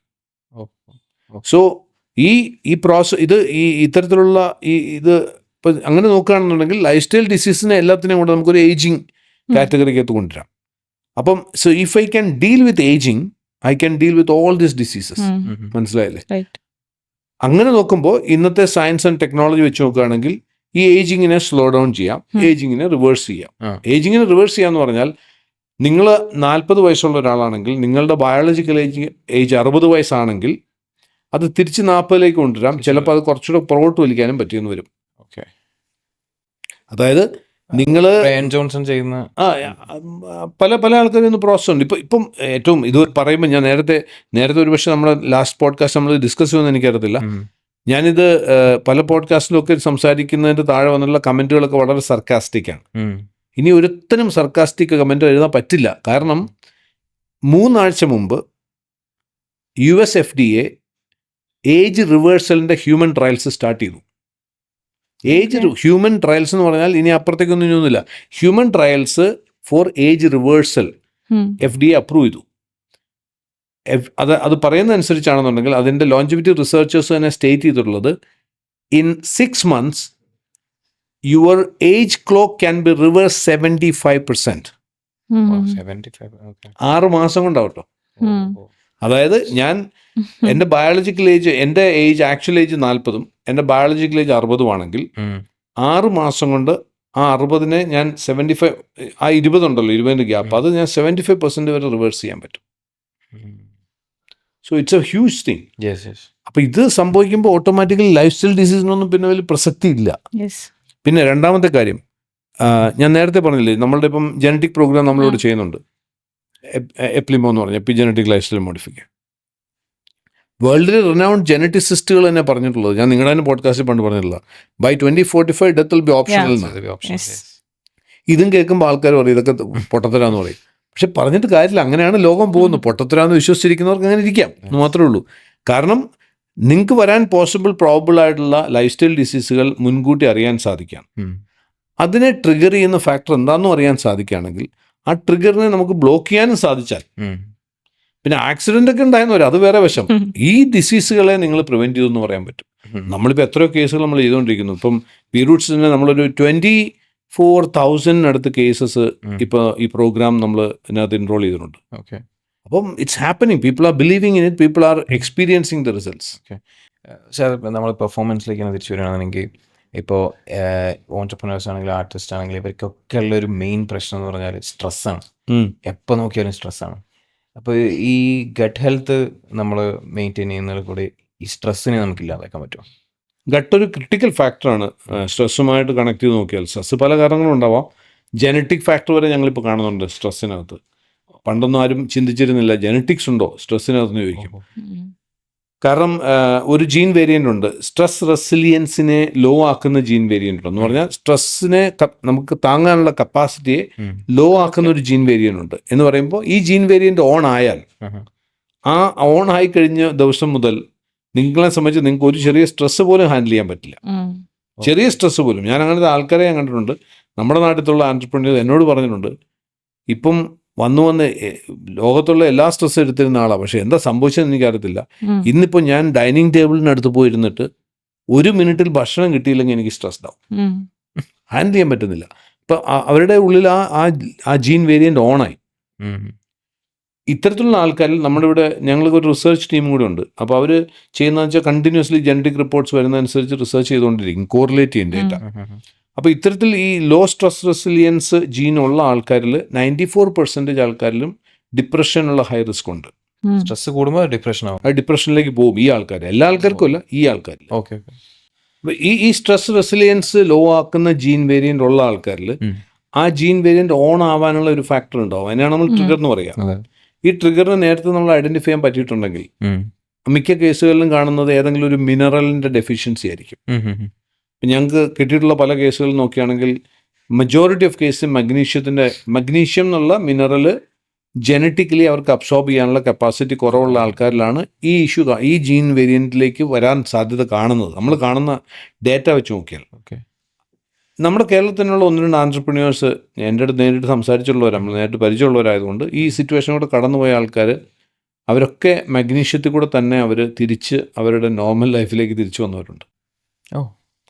അവരുടെ ജനറ്റിക് ടെസ്റ്റിനകത്ത് വളരെ ക്ലിയർ ആയിട്ട് അവരുടെ മഗ്നീഷ്യം ഡെഫിഷ്യൻസി, അതായത് ഡിപ്രവേഷൻ എന്ന് പറയും, അതായത് മഗ്നീഷ്യത്തെ അബ്സോർബ് ചെയ്യാൻ കപ്പാസിറ്റി ഇല്ല. അവരുടെ ജനറ്റിക്കലി അവർക്ക് മഗ്നീഷ്യം അബ്സോർപ്ഷൻ കുറവാണ്. അപ്പോൾ ഇതൊരു വൺ ടൈം ഫിക്സ് ആണോ സാർ? അതർവൈസ് അവർ ലൈഫ് ടൈം മഗ്നീഷ്യം? അവർക്ക് മഗ്നീഷ്യം കണ്ടിന്യൂസ് ആയിട്ട് വേണ്ടി വരും. ഓക്കെ. സപ്ലിമെൻ്റ് ആയിട്ട് എടുത്താൽ മതിയല്ലോ. ഓക്കെ. സപ്ലിമെൻ്റ് എന്ന് പറയുന്നത് ഇനിയിപ്പോൾ ഉള്ള കാലത്ത് ഒരു കോമൺ സംഭവമായിരിക്കും. കാരണം ന്യൂട്രീഷൻ നമുക്ക് ഫുഡിൽ കൂടെ കിട്ടുമെന്ന് എനിക്ക് തോന്നുന്നില്ല. അല്ല, ഇന്നത്തെ അവസ്ഥ അതാണ്. ഒന്ന്, അതിന് പല കാരണങ്ങളുണ്ട്. ഒന്ന്, കറക്റ്റായിട്ടുള്ള ഭക്ഷണം നമുക്ക് കഴിക്കാൻ പറ്റുന്നില്ല, ആർക്കും അതിനുള്ള സമയം കിട്ടുന്നില്ല. 2, കറക്റ്റായിട്ടെല്ലാം. കാരണം ഇത്രയും വെറൈറ്റി, ഇപ്പം നമ്മൾ ഈ മൈക്രോബയോമിനെ കുറിച്ചൊക്കെ പഠിക്കുമ്പോൾ എത്രയോ വെറൈറ്റി ഓഫ് ഫുഡ് കഴിച്ചാലാണ് നമ്മൾക്ക് കറക്റ്റായിട്ടുള്ളൊരു മൈക്രോബയോം, ഇതിനൊരു മൈക്രോബയോട്ട ക്രിയേറ്റ് ചെയ്യാൻ പറ്റുക. അതെങ്ങനെ സാധിക്കാനാണ്? അല്ല സാർ, അപ്പോൾ ഫ്യൂച്ചറിൽ ഈ മൈക്രോബയോട്ട എന്നുള്ളതായിരിക്കും നമ്മൾ ഒരാളുടെ മൊത്തം ഡാറ്റ കിട്ടാൻ യൂസ് ചെയ്യാൻ പറ്റും. DNA മൈക്രോബയോട്ട ഉണ്ടെങ്കിൽ യെസ്, റൈറ്റ്. അപ്പോൾ ബ്ലഡ് വർക്കും അതും ഇതും അത് അന്നത്തെ ദിവസത്തെ മാത്രമല്ലേ കിട്ടുള്ളൂ. ബ്ലഡിൻ്റെ എന്ന് പറഞ്ഞു കഴിഞ്ഞാൽ നാളെ ബ്ലഡ് ടെസ്റ്റ് ചെയ്ത് കഴിഞ്ഞാൽ ഡിഫറെൻ്റ് ആയിരിക്കില്ലേ. മൈക്രോബയോമും ചേഞ്ച് ചെയ്യും കേട്ടോ. 3 months, ഒരു 90 days to 120 days മൈക്രോബയോമിൻ്റെ ക്യാരക്ടർ മാറും നമ്മൾ കഴിക്കുന്ന ഭക്ഷണം അനുസരിച്ച്. DNA മാത്രമേ ഉള്ളൂ കണ്ടിന്യൂസ്ലി ഒരു പ്രാവശ്യം മാത്രം ടെസ്റ്റ് ചെയ്യേണ്ടി വരുന്നത് ജനറ്റിക് ടെസ്റ്റാണ്. ഓക്കെ. ബാക്കി നമ്മളെപ്പോഴും ഒരു ഗട്ട് റിലേറ്റഡ് ആയിട്ടുള്ള ഇടയ്ക്കൊന്ന് ചെക്ക് ചെയ്തുകൊണ്ടിരിക്കുന്നതുകൊണ്ട് കുഴപ്പമൊന്നുമില്ല. എന്തെങ്കിലും ഒരു സ്ട്രെയിനോ ബാക്ടീരിയ വീക്ക് ആണെങ്കിൽ നമുക്ക് സപ്ലിമെൻറ്റ് ചെയ്താൽ മതി. Okay sir. ഇപ്പോൾ വീറൂട്ട്സിലാണെങ്കിലും സാറ് ഇവിടെ കംപ്ലീറ്റ്ലി കസ്റ്റമായിട്ടാണ് പല ടെസ്റ്റുകളും പോകുന്നത്. അപ്പോൾ ഇൻ ഫ്യൂച്ചർ നമുക്ക് ഓരോരുത്തർക്കും ഒരു ബോഡി ഓപ്പറേറ്റിംഗ് സിസ്റ്റം എന്നുള്ള രീതിയിലേക്ക് ശരിക്കും അത് വേണമല്ലോ. കാരണം ഞാൻ പറഞ്ഞ നമ്മുടെ ലാപ്ടോപ്പ് ഉണ്ടെങ്കിൽ അതിൻ്റെ ഓപ്പറേറ്റിംഗ് മാനുവൽ ഉണ്ട്. നമ്മൾ ഇത്രയും കോംപ്ലക്സ് ആയിട്ടുള്ള ഒരു ഓപ്പറേറ്റിംഗ് സിസ്റ്റം നമ്മൾ കൊണ്ടു നടപ്പുണ്ട്. അതിനെ വാല്യൂ ചെയ്യുന്ന ആൾക്കാരെ കുറിച്ച് മാത്രമേ ഞാൻ പറയുന്നത് കേട്ടോ. ചില ആൾക്കാർക്ക് അതിനൊരു യാതൊരു വാല്യൂ ഇല്ലാത്ത ആൾക്കാരുണ്ട്. എങ്ങനെയാലും ഇതൊന്ന് അവസാനിപ്പിച്ച് കിട്ടിയാമെന്ന് പറഞ്ഞ് നടക്കുന്ന ആൾക്കാരും ഉണ്ടാവും. പക്ഷേ വാല്യൂ ചെയ്യുന്ന ആൾക്കാർ ഇതിൻ്റെ മാക്സിമം പൊട്ടൻഷ്യൽ എനിക്ക് എടുക്കണം, ദൈവം എനിക്ക് എന്തായാലും 2 കാലും 2 കൈയും ഈ കണ്ണും മൂക്കും ഒക്കെ തന്ന് അനുഗ്രഹിച്ച് വിട്ടിട്ടുണ്ട്, ഇതിൻ്റെ മാക്സിമം പൊട്ടൻഷ്യൽ എനിക്ക് എടുക്കണം എന്ന് ആഗ്രഹിക്കുന്ന ഒരാളെ സംബന്ധിച്ച് ഞാൻ പറയുകയാണെങ്കിൽ ഡെഫിനറ്റ്ലി ഒരു ഓപ്പറേറ്റിംഗ് മാനുവൽ നമ്മുടെ ഉണ്ടാവണം. എങ്ങനെ എൻ്റെ ബ്രെയിനിനെ ഓപ്പറേറ്റ് ചെയ്യണം, എങ്ങനെ എൻ്റെ ബോഡിയെ ഓപ്പറേറ്റ് ചെയ്യണം. ഓപ്പറേറ്റ് ചെയ്യാന്ന് പറഞ്ഞാൽ അതിനെ മാനേജ് ചെയ്യുക, അല്ലെങ്കിൽ അതിന് ബെസ്റ്റായിട്ടുള്ള പൊട്ടൻഷ്യൽ എടുക്കുക. അത് 15 വർഷം മുമ്പ് ഈ ഡിസ്കഷന് യാതൊരു പോസിബിലിറ്റി ഇല്ലായിരുന്നു, കാരണം അന്ന് സാധ്യമല്ലായിരുന്നു. ഇന്നതെല്ലാം സാധ്യമാണ്, കാരണം ഇതെല്ലാം മെഷർ ചെയ്യാം നമുക്ക്. ഇതുപോലെ തന്നെ ഇപ്പം അധികം ആൾക്കാരെ ഇപ്പം നമ്മൾ തന്നെ ഡിസ്കസ് ചെയ്യാൻ പറയുന്നതാണ് ബ്രെയിൻ ഫോഗ്, അല്ലെങ്കിൽ കാര്യങ്ങൾ മറന്നു വന്ന് ഒരു കാര്യത്തിൽ നമുക്ക് ഫോക്കസ് ചെയ്യാൻ പറ്റുന്നില്ല. ഇത് എന്തുകൊണ്ടാണ്, അല്ലെങ്കിൽ ഇതിനെ നമുക്ക് എങ്ങനെ ഫിക്സ് ചെയ്യാൻ പറ്റുമോ? ഒന്നാമത്തെ കാര്യം, നമ്മൾ ബ്രെയിൻ ഫോഗ് അല്ലെങ്കിൽ ഫറ്റീഗ് എന്നൊക്കെ പറയുമ്പോൾ അതൊരു റീസൺ അല്ല അതിനകത്തുള്ളത്. എല്ലാവരും ഒരു ക്വിക്ക് ഫിക്സ് ആയിട്ട് ഒരു സൊല്യൂഷനാണ് നോക്കുന്നത്. ഒരു കോഫി കുടിച്ച് നോക്കാം, ചിലപ്പോൾ അതുകൊണ്ട് ആ ബ്രെയിൻ ഫോഗ് ഒന്ന് മാറുമെന്ന്, ഒന്ന് ഒരു ഉഷാറാവുമെന്ന് വിചാരിക്കും. കഫീൻ ഒരു ഇൻസ്റ്റൻറ്റ് കിക്ക് കൊടുത്തെന്ന് വരാം, അത് കഴിഞ്ഞ് പിന്നെ അത് നോർമൽ ലെവലിലേക്ക് തന്നെ വീണ്ടും വന്നു വരും. കൂടുതലും ബ്രെയിൻ ഫോഗും ഫറ്റീഗിൻ്റെയും റീസൺ നമ്മുടെ ശരീരത്തിലുള്ള ക്രോണിക് ആയിട്ടുള്ള ഇൻഫ്ലമേഷൻസ് ആണ്. ഇൻഫ്ലമേഷൻ എന്ന് പറയുമ്പോൾ നമ്മൾ മലയാളത്തിൽ നീർവീഴ്ച എന്നൊക്കെയാണ് പറയാം. അത് കേൾക്കുമ്പോൾ അത് എനിക്കറിയില്ല അത് കറക്റ്റായിട്ടുള്ളൊരു മീനിങ് ആണെന്ന് പോലും എനിക്ക് തോന്നുന്നില്ല. ഇൻഫ്ലമേറ്റഡ് ആവുക എന്ന് പറഞ്ഞാൽ നമ്മളിപ്പോൾ ഇവിടെ ഒരു കട്ടുണ്ടായി നമ്മുടെ വിരലിൽ, അവിടെ എന്താ സംഭവിക്കുക, കട്ട് പിന്നെ ക്യൂർ അത് ഹീൽ ചെയ്യാൻ വേണ്ടിയിട്ട് അവിടെ ഒരു റെഡിഷ് കളർ വരും, അതിനകത്തൂടെ കുറച്ച് എന്ത് പറയും പഴുപ്പ് പോലെ ഊസിയും അതൊക്കെ ഉണ്ടാവുമല്ലോ. അതെല്ലാം ഇൻഫ്ലമേഷൻ തന്നെയാണ്. അതൊരു ഹീറ്റ് ഉണ്ടാവും, റെഡിഷ്നെസ് ഉണ്ടാവും, ഹീറ്റ് ഉണ്ടാവും, അതെല്ലാം ഇൻഫ്ലമേഷൻ. അത് നമ്മളുടെ എന്താ പറയുക, നമ്മുടെ ഈ വൈറ്റ് ബ്ലഡ് സെൽസ് വന്ന് ഫൈറ്റ് ചെയ്ത് പുറത്തുനിന്ന് വരുന്ന ബാക്ടീരിയയെ നശിപ്പിക്കുന്ന, അല്ലെങ്കിൽ പുറത്തുനിന്ന് വരുന്ന എക്സ്റ്റേണൽ എനിമീസിനെ നശിപ്പിക്കുന്ന പ്രോസസ്സാണ് നടക്കുന്നത്. ഇൻഫ്ലമേറ്റ് ചെയ്യുന്നപ്പോഴാണ് ഈ ഫൈറ്റ് നടക്കുമ്പോഴാണ്. ഇതിനെ പറയുന്നത് ഇത് നോർമൽ ഇൻഫ്ലമേഷനാണ്. മറ്റൊരു ഇൻഫ്ലമേഷൻ ഉണ്ട്, അതിന് ലോ ഗ്രേഡ് ഇൻഫ്ലമേഷൻ എന്ന് പറയും. എന്ന് വെച്ചാൽ ക്രോണിക് ഇൻഫ്ലമേഷനാണ്. ഒരു കാരണമില്ലാതെ ഇങ്ങനെ ഇൻഫ്ലമേറ്റഡ് ആയിക്കൊണ്ടിരിക്കുക, നമ്മൾ പോലും അറിയുന്നുണ്ടാവില്ല. നമ്മുടെ ബോഡിക്കകത്ത് എവിടെയൊക്കെയോ ഇൻഫ്ലമേഷൻസ് ഉണ്ടാകുക. അതായത് ഞാൻ ഒരിക്കലും എൻ്റെ ഇൻസ്റ്റാ പേജിൽ തന്നെ ഇട്ടിരുന്നു, വളരെ സിമ്പിളായിട്ടൊരു ടെസ്റ്റ്. നമ്മുടെ റിങ് രാവിലെ എണീക്കുന്ന സമയത്ത് ഊരി നോക്കുക, അത് ടൈറ്റ് ആണെങ്കിൽ യു ഹാവ് ഇൻഫ്ലമേഷൻ. വേറെ പോയി ചെക്ക് ചെയ്യേണ്ട ആവശ്യമൊന്നുമില്ല. അതെന്താ അങ്ങനെ പറയാൻ കാരണം? ഇൻഫ്ലമേറ്റഡ് ആയതുകൊണ്ട് നീര് വെച്ചിരിക്കല്ലേ. അപ്പൊ ഇത് ടൈറ്റ് ആണെങ്കിൽ ഇൻഫ്ലമേറ്റഡ് ആണ്. You are abnormal now, you are not healthy. ഇത് ചുമ്മാ നമ്മൾ ഇഗ്നോർ ചെയ്യേണ്ട ഒരു കാര്യമല്ലേ. എവിടെയോ ഒരു ക്രോണിക് ഇൻഫ്ലമേഷൻ നിങ്ങളുടെ ശരീരത്തിൽ ഉണ്ടെന്നുള്ളതിന്റെ തെളിവാണ്. അപ്പോൾ അവിടെ ഈ ബ്രെയിൻ ഫോഗ് ഫറ്റീഗ് എന്ന് പറഞ്ഞാൽ അഗെയിൻ ഇറ്റ്സ് എ ഇൻഫ്ലമേഷൻ. കൂടുതൽ കേസിലും ആ ഇൻഫ്ലമേഷൻ ബ്രെയിൻ റിലേറ്റഡ് ആയിരിക്കാം. ബ്രെയിൻ എന്ന് പറയുമ്പോഴത്തേക്കും ന്യൂറോ റിലേറ്റഡ് ആയിട്ടുള്ള ഇൻഫ്ലമേഷൻ ആയിരിക്കാം. അതിൽ നിന്ന് വരുന്നതാവാം, ഞാൻ പറയാം, അതാണ് ആവണമെന്നില്ല.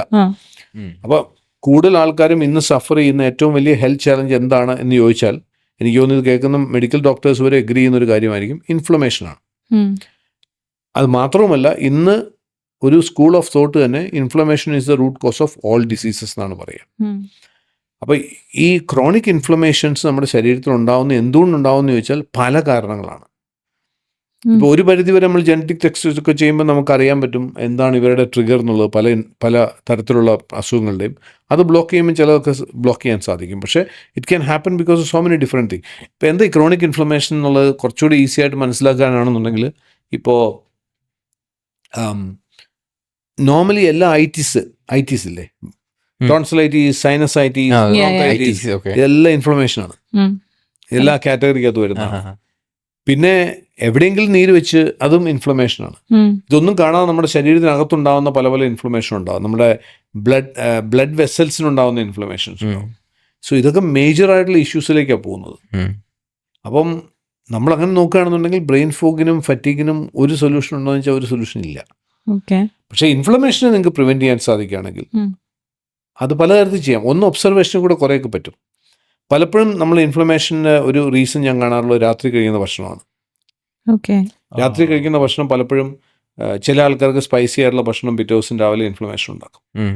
അത് മനസ്സിലാക്കി കഴിഞ്ഞാൽ അത് അവോയ്ഡ് ചെയ്തേ പറ്റൂ, വേറെ ഓപ്ഷൻ ഒന്നുമില്ല. എനിക്കങ്ങനെയാണ്.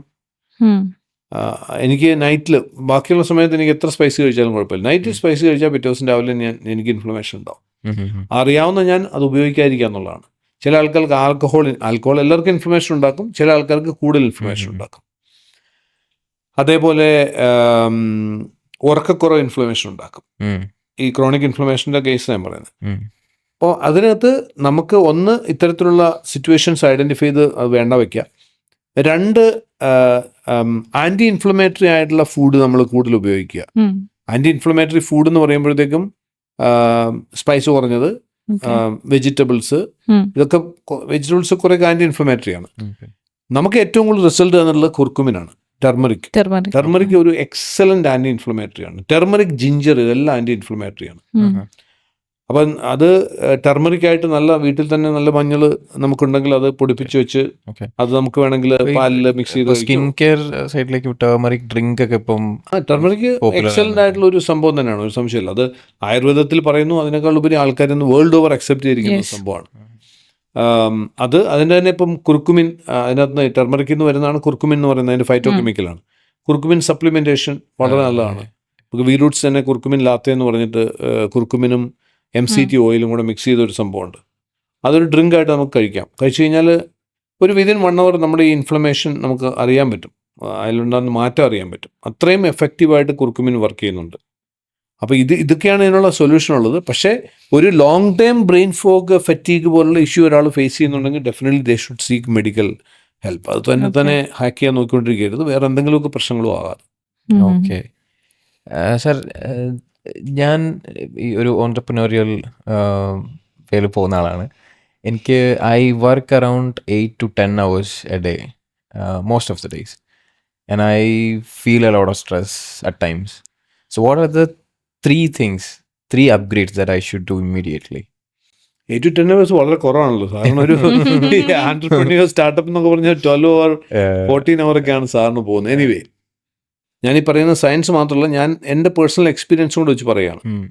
ബിക്കോസ് ഞാൻ ഒന്നിലധികം ബിസിനസ്സുകൾ ഒരേ സമയത്ത് ഹാൻഡിൽ ചെയ്യുന്നുണ്ട്, ഈ പറഞ്ഞ പോലൊക്കെ സംഭവങ്ങൾ ചെയ്യുന്ന ആളാണ്. അപ്പോൾ അതുകൊണ്ട് തന്നെ 1-2 കാര്യങ്ങൾ എനിക്ക് പറയാൻ പറ്റുന്നു. ഒന്ന്, നമ്മുടെ പെർഫോമൻസിൻ്റെ ഏറ്റവും ക്രിട്ടിക്കൽ ഫാക്ടർ സ്ലീപ്പാണ്.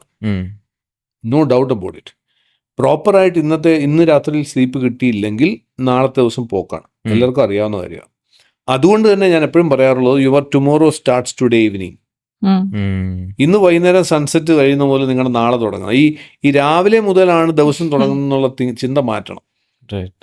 എന്നെ സംബന്ധിച്ച് എൻ്റെ 24 hours സ്റ്റാർട്ട് ചെയ്യുന്ന സൺസെറ്റിൽ നിന്നാണ്. ഓക്കെ, അപ്പോൾ സൺസെറ്റ് കഴിഞ്ഞ് ഞാൻ എന്തൊക്കെ ചെയ്യുന്നു എന്നുള്ളതാണ് ഇവിടുത്തെ ക്വസ്റ്റ്യൻ. ഓക്കെ, ഒന്ന്, നമ്മൾ ഉറങ്ങുന്നതിന് മുമ്പ് 2-3 മണിക്കൂർ മുമ്പ് ഭക്ഷണം കഴിക്കാൻ സംഭവം ചെയ്യാൻ പറ്റണം. അത് എല്ലാ ദിവസവും പറ്റിയില്ലെങ്കിലും മാക്സിമം. 2, കഫീൻ പോലുള്ള സാധനങ്ങൾ ഈ സൺസെറ്റ് കഴിഞ്ഞ് അവോയ്ഡ് ചെയ്യണം. ബിക്കോസ് അത് ആവശ്യമില്ല, പിന്നെ അതിൻ്റെ ആവശ്യമില്ല.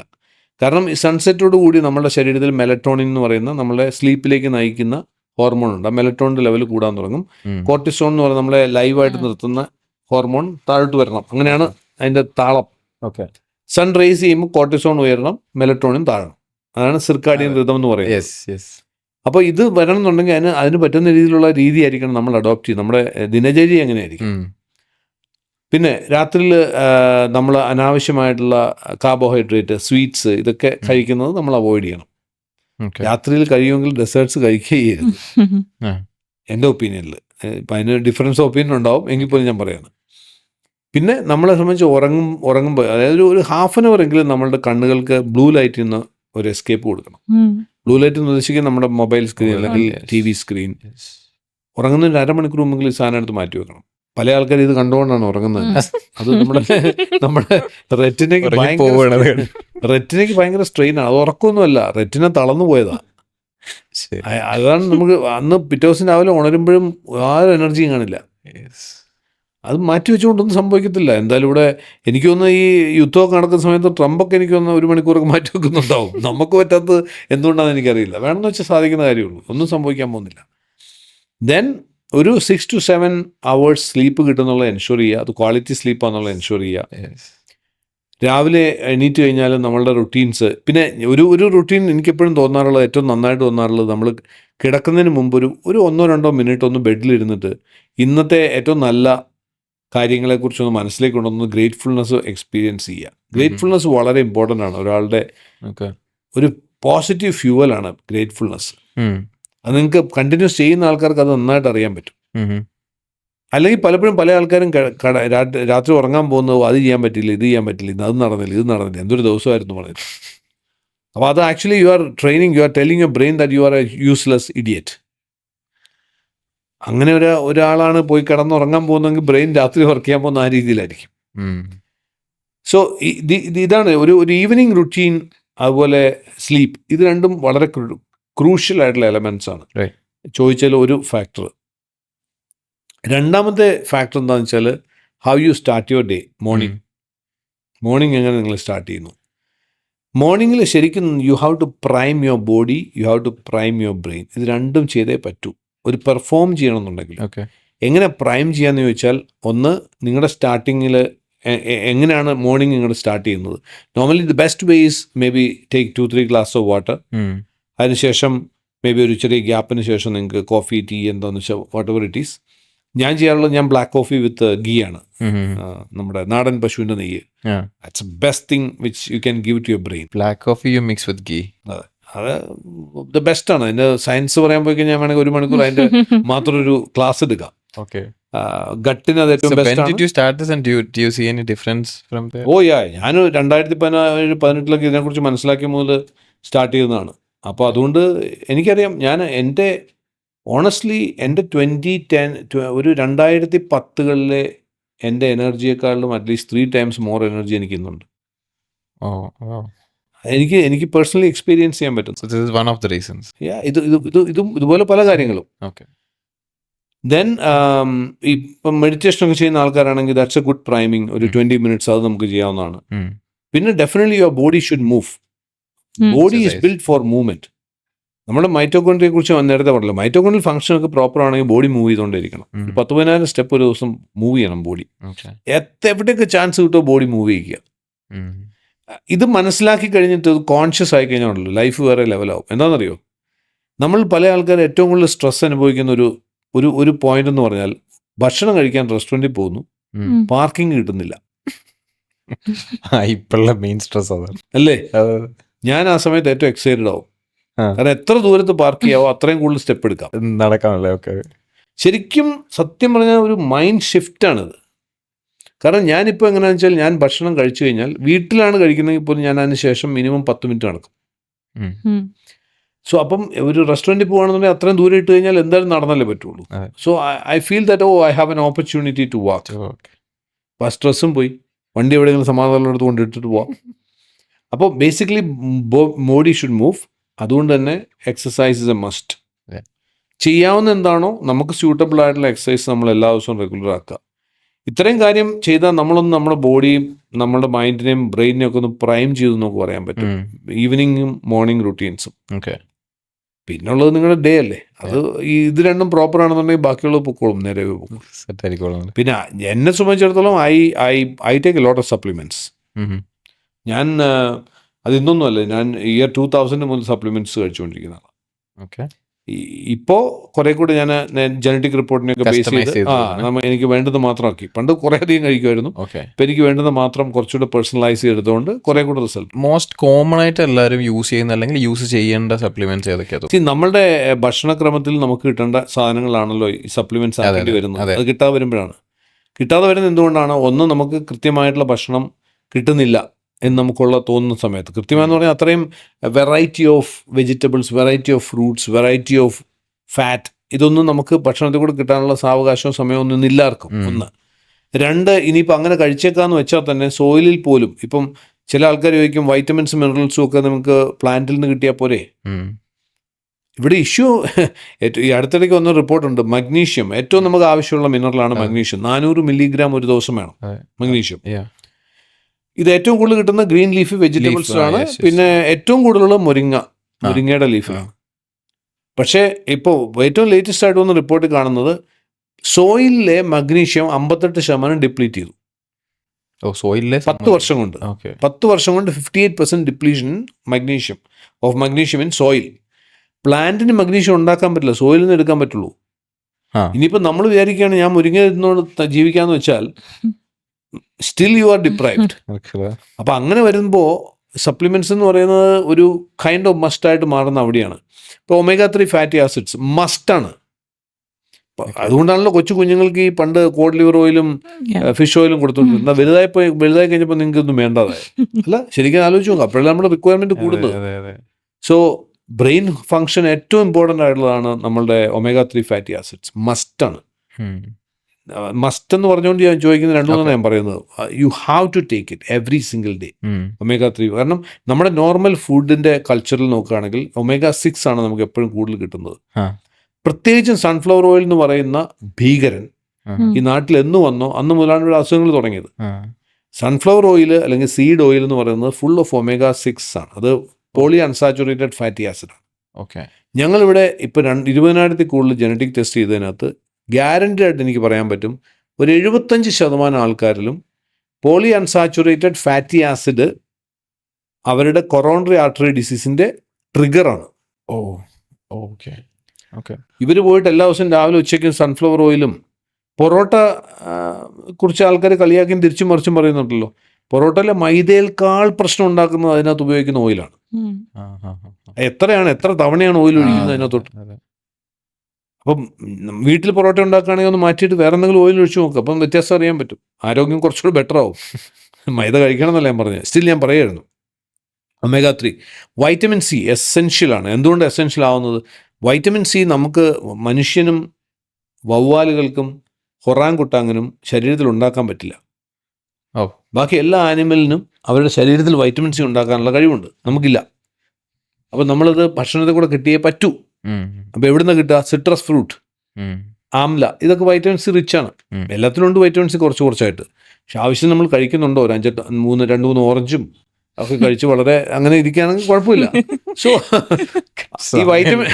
ഈ വൈറ്റമിൻ സി ഡെഫിഷ്യൻസിയാണ് നമ്മുടെ ഇമ്മ്യൂണിറ്റിയുടെ ഏറ്റവും പ്രധാനപ്പെട്ട ഇഷ്യൂ ആയിട്ട് മാറുന്നത്. Okay, then you need to have all the vitamins, all the minerals. നല്ല രീതിയിൽ ഭക്ഷണം കഴിക്കുന്ന ആൾക്കാർക്കും അതിനും പലപ്പോഴും ഡെഫിഷ്യൻസി ഉണ്ടാകുന്നു. So if it's a good idea to have a multi vitamin multi mineral as a supplement. പിന്നെ ആൻറ്റി ഓക്സിഡൻസ്. കാരണം നമ്മളിപ്പോൾ ജീവിക്കുന്ന നമ്മുടെ ഏറ്റവും വലിയ പ്രശ്നം ഓക്സിഡേഷനാണ്. നമ്മുടെ ശരീരത്തിൽ ഓക്സിഡേഷൻ വളരെ ഫാസ്റ്റർ പേസിലാണ്. പൊല്യൂഷൻ കൂടുതലാണ്, സ്ട്രെസ് കൂടുതലാണ്. ഇതെല്ലാം നമ്മുടെ ശരീരത്തിൽ ഓക്സിഡേഷൻ. ഇപ്പോൾ ഒരു ആപ്പിൾ കട്ട് ചെയ്ത് കൊണ്ട് വെച്ചാൽ ബ്രൗൺ ആവില്ലേ?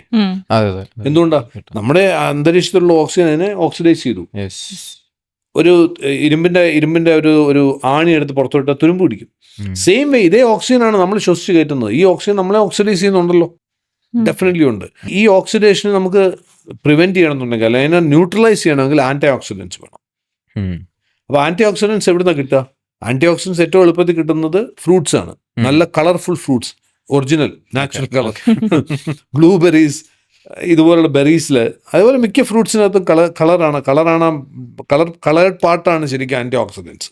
ആപ്പിൾ എടുത്തിട്ട് നമ്മൾ സ്കിന്ന് കളയുകയാണ് ചെയ്യുക, അത് വേറെ വശം. എനിവേ, നൗ ഇത് നമുക്ക് പറ്റുന്നുണ്ടോ? Are we getting enough antioxidants every single day? ഇല്ലെങ്കിൽ you have to supplement it. അപ്പം അങ്ങനെ നോക്കിയാൽ ഒരു 4-5 സപ്ലിമെന്റ്സ് ഒരു മസ്റ്റ് ഹാവ് സപ്ലിമെന്റ്സ് ആണ്. പിന്നെ ഉള്ളത് ഞാൻ ഈ പറഞ്ഞ പോലെ ജനറ്റിക് ടെസ്റ്റിംഗ് ഒക്കെ ചെയ്ത് കഴിയുമ്പോൾ നമുക്ക് വരുന്ന ജനറ്റിക് ഡിപ്രിവേഷൻ ഉള്ളവരുണ്ട്. മഗ്നീഷ്യം ജനറ്റിക്കലി ഡിപ്രൈവ്ഡ് ആണ്. അവർക്ക് എന്തായാലും സപ്ലിമെന്റ് കൂടെ മാത്രമേ അതിന്റെ റിക്വയർമെന്റ് മീറ്റ് ചെയ്യാൻ പറ്റൂ. അങ്ങനെ നമ്മൾ ടെസ്റ്റ് ചെയ്തിട്ട് നോക്കേണ്ടി വരും. ലൈക്ക് അതാണ് ഏറ്റവും നല്ലത്. പക്ഷെ ഇത് omega-3, വൈറ്റമിൻ സി, നമ്മൾ ഈ പറഞ്ഞ multi vitamin multi mineral, protein, നമ്മുടെ ശരീരത്തിന്റെ ഗ്രാം എത്ര കിലോ വെയിറ്റ് ഉണ്ടോ അത്രയും ഗ്രാം പ്രോട്ടീൻ എങ്കിലും ഒരു ദിവസം കഴിക്കണം എന്നാണ്. ഇപ്പം നിങ്ങളുടെ ശരീരത്തിന് സപ്പോസ് 70 കിലോ വെയിറ്റ് ഉണ്ടെങ്കിൽ 70 ഗ്രാം പ്രോട്ടീൻ വേണം. 70 ഗ്രാം പ്രോട്ടീൻ എന്ന് പറഞ്ഞാൽ ഏറ്റവും കൂടുതൽ പ്രോട്ടീൻ റിച്ച് ആയിട്ടുള്ള ഫുഡ് എന്ന് പറയുന്നത് മുട്ടയാണ്. മുട്ടയ്ക്ക് ഒരു 5 ഗ്രാം ആണ് പ്രോട്ടീൻ കിട്ടുക. ബാക്കിയൊന്നും അതിന്റെ അടുത്തേക്കും വരത്തില്ല. അപ്പം 70 ഗ്രാം പ്രോട്ടീൻ എന്ത് ചെയ്യും? മൾട്ടിപ്പിൾ മുട്ട. അപ്പോൾ അതാണ്. അപ്പോൾ അതുകൊണ്ട് supplementation is becoming A must now. Okay sir, അത് അതിനെ കൂടെ തന്നെ ചോദിക്കട്ടെ, പ്രോട്ടീൻ പൗഡർ അതേപോലെ തന്നെ ക്രിയേറ്റിൻ, പ്രോട്ടീൻ പൗഡർ ക്രിയേറ്റിൻ ഇപ്പോഴും പല ആളുകളും പല കാര്യങ്ങൾ ഇതിനെപ്പറ്റി പറയാറുണ്ട്. ഇപ്പോഴും നമ്മളെ വീട്ടിലെ അമ്മമാരൊന്നും പ്രോട്ടീൻ പൗഡർ എടുക്കുന്നത് സമ്മതിക്കില്ല. ഇതെടുത്തോണ്ടിരുന്ന ഇത് എപ്പോഴും വേണ്ടി വരും, ഇത് നിർത്തി കഴിഞ്ഞാൽ പ്രശ്നമാകും എന്നൊക്കെ പറയും. ക്രിയേറ്റിനാണെന്നുണ്ടെങ്കിൽ അതിൻ്റെ ഡപ്പയൊക്കെ ചെറുതായതുകൊണ്ട് അതിനെ വേറെ രീതിയിലൊക്കെയാണ്, അത് വേറെ എന്തോ സപ്ലിമെന്റ് അങ്ങനെയൊക്കെ കരുതുന്ന ആൾക്കാരുണ്ട്. പക്ഷെ ഇത് ആക്ച്വലി നല്ലതാണെന്നും ഇതിനെക്കൊണ്ട് കാര്യങ്ങളുണ്ടെന്നും അങ്ങനെ ഒരു ഇൻഫർമേഷൻ എത്തിയിട്ടില്ല എന്ന് തോന്നുന്നു ഇപ്പോഴും. പ്രോട്ടീൻ ഇപ്പം അവയർനെസ് വളരെ കൂടി. ഞാനൊക്കെ 2000 പ്രോട്ടീൻ വിറ്റിരുന്ന ആളാണ്. അപ്പോൾ ആ സമയത്തൊക്കെ കേൾക്കുമ്പോൾ ആൾക്കാർക്ക് ചിരിയും തമാശയായിരുന്നു ഇതിനെക്കുറിച്ച് പറയുമ്പോൾ. ഇതിന് പൊടി വിൽക്കുന്നതെന്ന് ചോദിക്കും. ഇപ്പം അറ്റ്ലീസ്റ്റ് അതിനേക്കാളൊക്കെ മാറിപ്പോയി. ലോകത്തിൽ തന്നെ ഏറ്റവും വലിയ പ്രോട്ടീൻ സപ്ലിമെന്റേഷൻ മാർക്കറ്റിലൊന്നും ഇന്ത്യയായി. അപ്പം പ്രോട്ടീൻ ഞാൻ നേരത്തെ പറഞ്ഞതാണ്, ഇപ്പോൾ ഒരു നോർമൽ ഹ്യൂമൻ ബീയിങ്ങിന് അവൻ്റെ ബോഡി വെയ്റ്റിന് ഇക്വലൻ പ്രോട്ടീൻ ഭക്ഷണത്തിന് കിട്ടണം. അത് ഒരു കാരണവശാലും കിട്ടൂല. അല്ലെങ്കിൽ അതേപോലെ മുട്ടയും നോൺ വെജിറ്റേറിയനും കഴിച്ചുകൊണ്ടിരിക്കുന്ന ഒരാളായിരിക്കണം. അയ്യോ, ആളുടെ അവസ്ഥ എനിക്ക് ആലോചിക്കാൻ പറ്റില്ല. അപ്പോൾ അതുകൊണ്ട് ദർ ഈസ് പ്രോട്ടീൻ ഡെഫിഷ്യൻസി. ഇതിൽ നിന്നാണ് പല പ്രശ്നങ്ങളുടെ റൂട്ട് കോസ് ഉണ്ടാവുന്നത്. നൗ സപ്ലിമെൻറ്റ് ചെയ്യുമ്പോൾ ഒറ്റ കാര്യം മാത്രമുള്ളത്, you have to be very clear about what kind of supplement you are taking. Protein supplement എന്ന് പറഞ്ഞാൽ ഇപ്പോൾ ചീപ്പായിട്ടുള്ള ഒത്തിരി ഓപ്ഷൻസ് മാർക്കറ്റിൽ അവൈലബിൾ ആണ്. ഏറ്റവും best option of protein supplementation definitely way protein തന്നെയാണ്. വേ പ്രോട്ടീൻ തന്നെ ഉണ്ട് 3 വേ പ്രോട്ടീൻ, നോർമൽ വേ പ്രോട്ടീൻ ഉണ്ട്, വേ പ്രോട്ടീൻ കോൺസെൻട്രേറ്റ് ഉണ്ട്, വേ പ്രോട്ടീൻ ഐസൊലേറ്റ് ഉണ്ട്. അല്ല, ഏറ്റവും നല്ലത്, ഏറ്റവും ബോഡി ഡൈജസ്റ്റബിൾ, നമുക്ക് ഡൈജസ്റ്റബിൾ ആയിട്ടുള്ളത് ഐസൊലേറ്റ് ആണ്. Very expensive. എങ്ങനെ പോയാലും 1 കിലോയ്ക്കൊരു മാർക്കറ്റിൽ, അതായത് ഒരു ബ്രാൻഡഡ് ആയിട്ടുള്ള വേ പ്രോട്ടീൻ ഐസൊലേറ്റ് 1 കിലോ ഒരു 6,000 റുപ്പീസിന് താഴെ വിൽക്കാൻ പറ്റില്ല. ഓക്കെ. ഗോൾഡ് സ്റ്റാൻഡേർഡ് ഒക്കെ വരുന്നത് ഐസൊലേറ്റിലാണ്. ഏതാണ് ഗോൾഡ് സ്റ്റാൻഡേർഡ് എന്ന് പറഞ്ഞിട്ടൊരു ബ്രാൻഡില്ലേ? US ബ്രാൻഡ് അല്ലേ? US brand. അത് ഐസൊലേറ്റ് ആണെന്ന് നോക്കിയാൽ ഐസൊലേറ്റ് തന്നെ എഴുതിയിട്ടുണ്ടാവും. അതുകൊണ്ട് പ്രോട്ടീൻ ഈസ് എ മസ്റ്റ്. ഭക്ഷണത്തിൽ കൂടെ കിട്ടുകയാണെങ്കിൽ നല്ലത്, പക്ഷേ ആയിടുന്നു. ക്രിയാറ്റിൻ്റെ പ്രശ്നം പറ്റിയ എന്താണെന്ന് വെച്ചാൽ, ഈ ക്രിയാറ്റിനൈൻ എന്ന് പറഞ്ഞൊരു സാധനം ഉണ്ടല്ലോ, നമ്മൾ ഈ കിഡ്നി ടെസ്റ്റ് ചെയ്ത് അതും ഇതും തമ്മിൽ അതാണ് പ്രശ്നക്കാരനായത്. അപ്പോൾ ആൾക്കാർ ഇപ്പോഴും വിചാരിച്ചിരിക്കുന്നത് അതെന്താ വെച്ചാൽ, ഇപ്പോഴും ഈ ക്രിയാറ്റിനൈൻ എന്ന് ആരും പറയാറില്ല, ക്രിയാറ്റിൻ അതിനും പറയുന്നത്. അപ്പൊ എൻ്റെ ദൈവം, ഇവൻ ഈ ക്രിയാറ്റിനൊക്കെ കൂടെ കുടിച്ചിട്ട് ഇവന്റെ ക്രിയാറ്റിൻ കുടിയാൽ, അപ്പൊ ഇത് കുടിക്കുന്ന ക്രിയാറ്റിൻ ഇങ്ങനെ വരും എന്നൊക്കെയാണ്. രണ്ടും കംപ്ലീറ്റ്ലി ഡിഫറെന്റ് ആണ്. ക്രിയാറ്റിൻ എന്ന് പറയുന്നത് ഒരു അമിനോ ആസിഡ് ആണ്. അത് നമ്മൾ ഭക്ഷണത്തിൽ കൂടെ കിട്ടേണ്ട അമിനോ ആസിഡ്. അടുത്ത് കണ്ടൊരു റീലില് ക്രിയാറ്റിൻ കോഗ്നിറ്റീവ് ഹെൽത്തിന് ഭയങ്കര ഹെൽപ്പ്. അബ്സല്യൂട്ട്ലി. ശരിക്കും ലേറ്റസ്റ്റ് സ്റ്റഡീസ് പ്രൂവ് ചെയ്യുന്നത് ഒരു 10 ഗ്രാംസ് ഓഫ് ക്രിയാറ്റിൻ, ഒരു അഡൾട്ട് ആയിട്ടുള്ള ഒരാൾ 10 ഗ്രാംസ് ഓഫ് ക്രിയാറ്റിൻ അയാൾ എടുത്തുകൊണ്ടേയിരിക്കണം എന്നാണ് പറയുക. വർക്കൗട്ട് ചെയ്യുന്നുണ്ടെങ്കിൽ ഡെഫിനറ്റ്ലി എടുക്കണം. മസിൽ സ്ട്രെങ്തിനും ആവശ്യമാണ്, കോഗ്നിറ്റീവ് ഹെൽത്തിന് അതിനേക്കാൾ കൂടുതൽ ഇമ്പാക്റ്റ് ഉണ്ട്. നൗ ക്രിയാറ്റിനൈൻ എന്ന് പറയുന്നത് നമ്മളുടെ ബോഡി ക്രിയേറ്റ് ചെയ്യുന്ന വേസ്റ്റാണ്. അത് ഇതുമായിട്ട് യാതൊരു ബന്ധവുമില്ല. അപ്പോൾ അതുകൊണ്ട് അപ്പോൾ ക്രിയാറ്റിൻ എല്ലാവർക്കും കഴിക്കാമെന്ന് വെച്ചാൽ എല്ലാവരും കഴിക്കാവുന്നതാണ്. കിഡ്നി ട്രബിളുള്ള ആൾക്കാർ ക്രിയാറ്റിൻ എന്നല്ല, പ്രോട്ടീൻ കൂടുതൽ എടുക്കണമെങ്കിലും ഡോക്ടറിന്റെ സപ്പോർട്ട് ചോദിക്കണം, ഡോക്ടറിന്റെ അഡ്വൈസ് എടുത്ത് ചെയ്യാം. അത്രേ ഉള്ളൂ.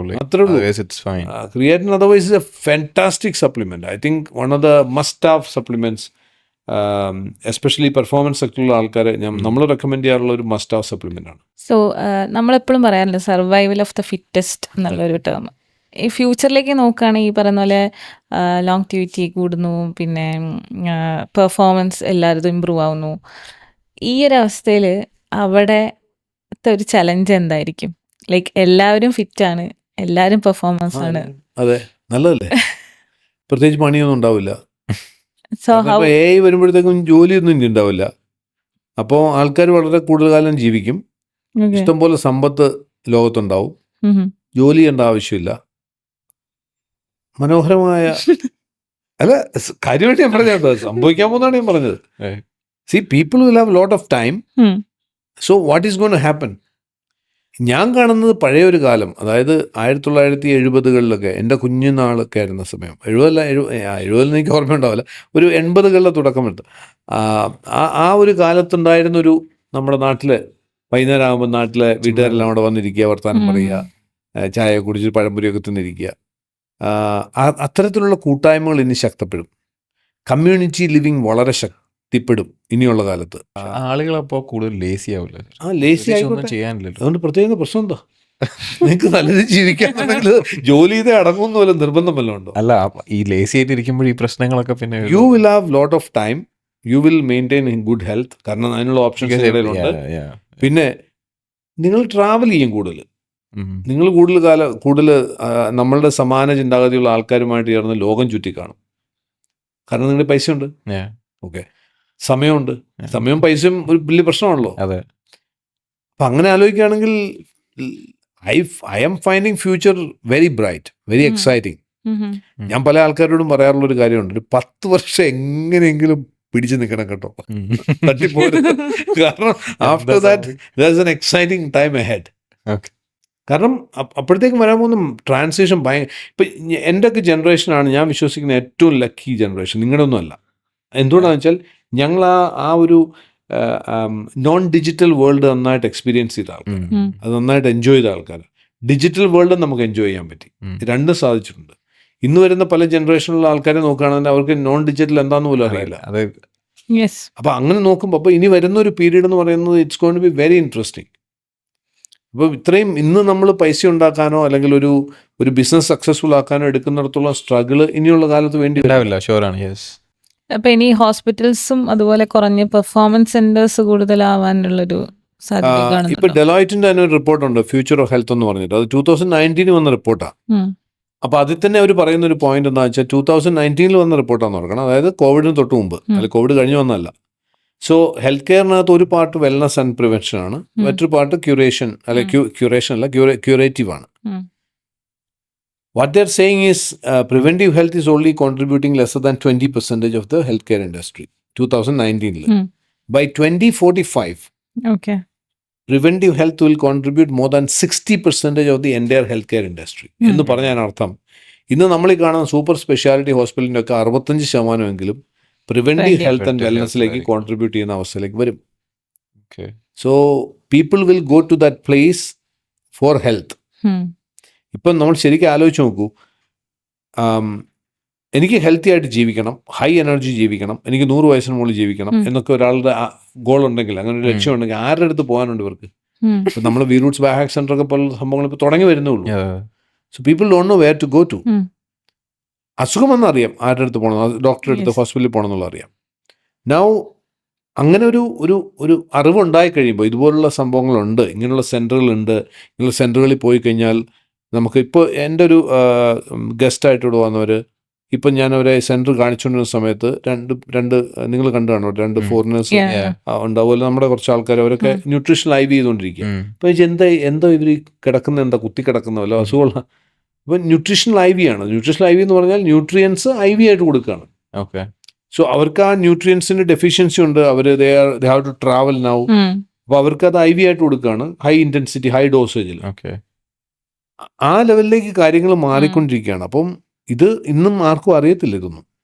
ഇതിൻ്റെ അവയർനെസ് വന്നു കഴിയുമ്പോഴത്തേക്ക് ഈ ഹോസ്പിറ്റൽസിലൊക്കെ ഇതിനുള്ള ഫെസിലിറ്റികൾ ബിൽഡ് ചെയ്യപ്പെടും. അപ്പോൾ ഹോസ്പിറ്റലിന് തന്നെ പാർട്ട് 60% വിൽ ബി കോൺട്രിബ്യൂട്ട്. ഇപ്പോൾ പോയി ദുബായ് പോലുള്ളൊരു സിറ്റി പോയി നോക്കിയാൽ ഏത് ഫാർമ സ്റ്റോറിൽ കയറിയാലും more than 60% supplements. Very soon നമ്മുടെ നാട്ടിലും സംഭവിക്കാൻ പോകുന്നതാണിത്. അധികമൊന്നും പോകണ്ട, 1 വർഷത്തിനും കാണാൻ പറ്റും. ഇവിടെ വാക്കിൻ ചെയ്ത് നമുക്ക് സ്റ്റോർ കൺസെപ്റ്റിലുള്ള എല്ലാ മെഡിക്കൽ സ്റ്റോറിലും നോക്കിക്കോളൂ, അതിനകത്ത് ഒരു 60 to 70% സപ്ലിമെൻ്റ് ആയിരിക്കും. അത്രയും അവയർനെസ് ഗ്രോ ചെയ്യുന്നുണ്ട്, ആൾക്കാർ അവരുടെ ഹെൽത്തിനെ കുറിച്ച് കോൺഷ്യസ് ആവുന്നുണ്ട്. So it's going to be an exciting time. So ഞങ്ങളിപ്പോൾ ഉള്ളത് വി റൂട്ട്സ് ബയോഹാക്ക് സെൻറ്ററിലാണ്. സോ നമ്മളിവിടെ കുറേ കാര്യങ്ങൾ ചുറ്റി നടന്ന് കണ്ടു സർ.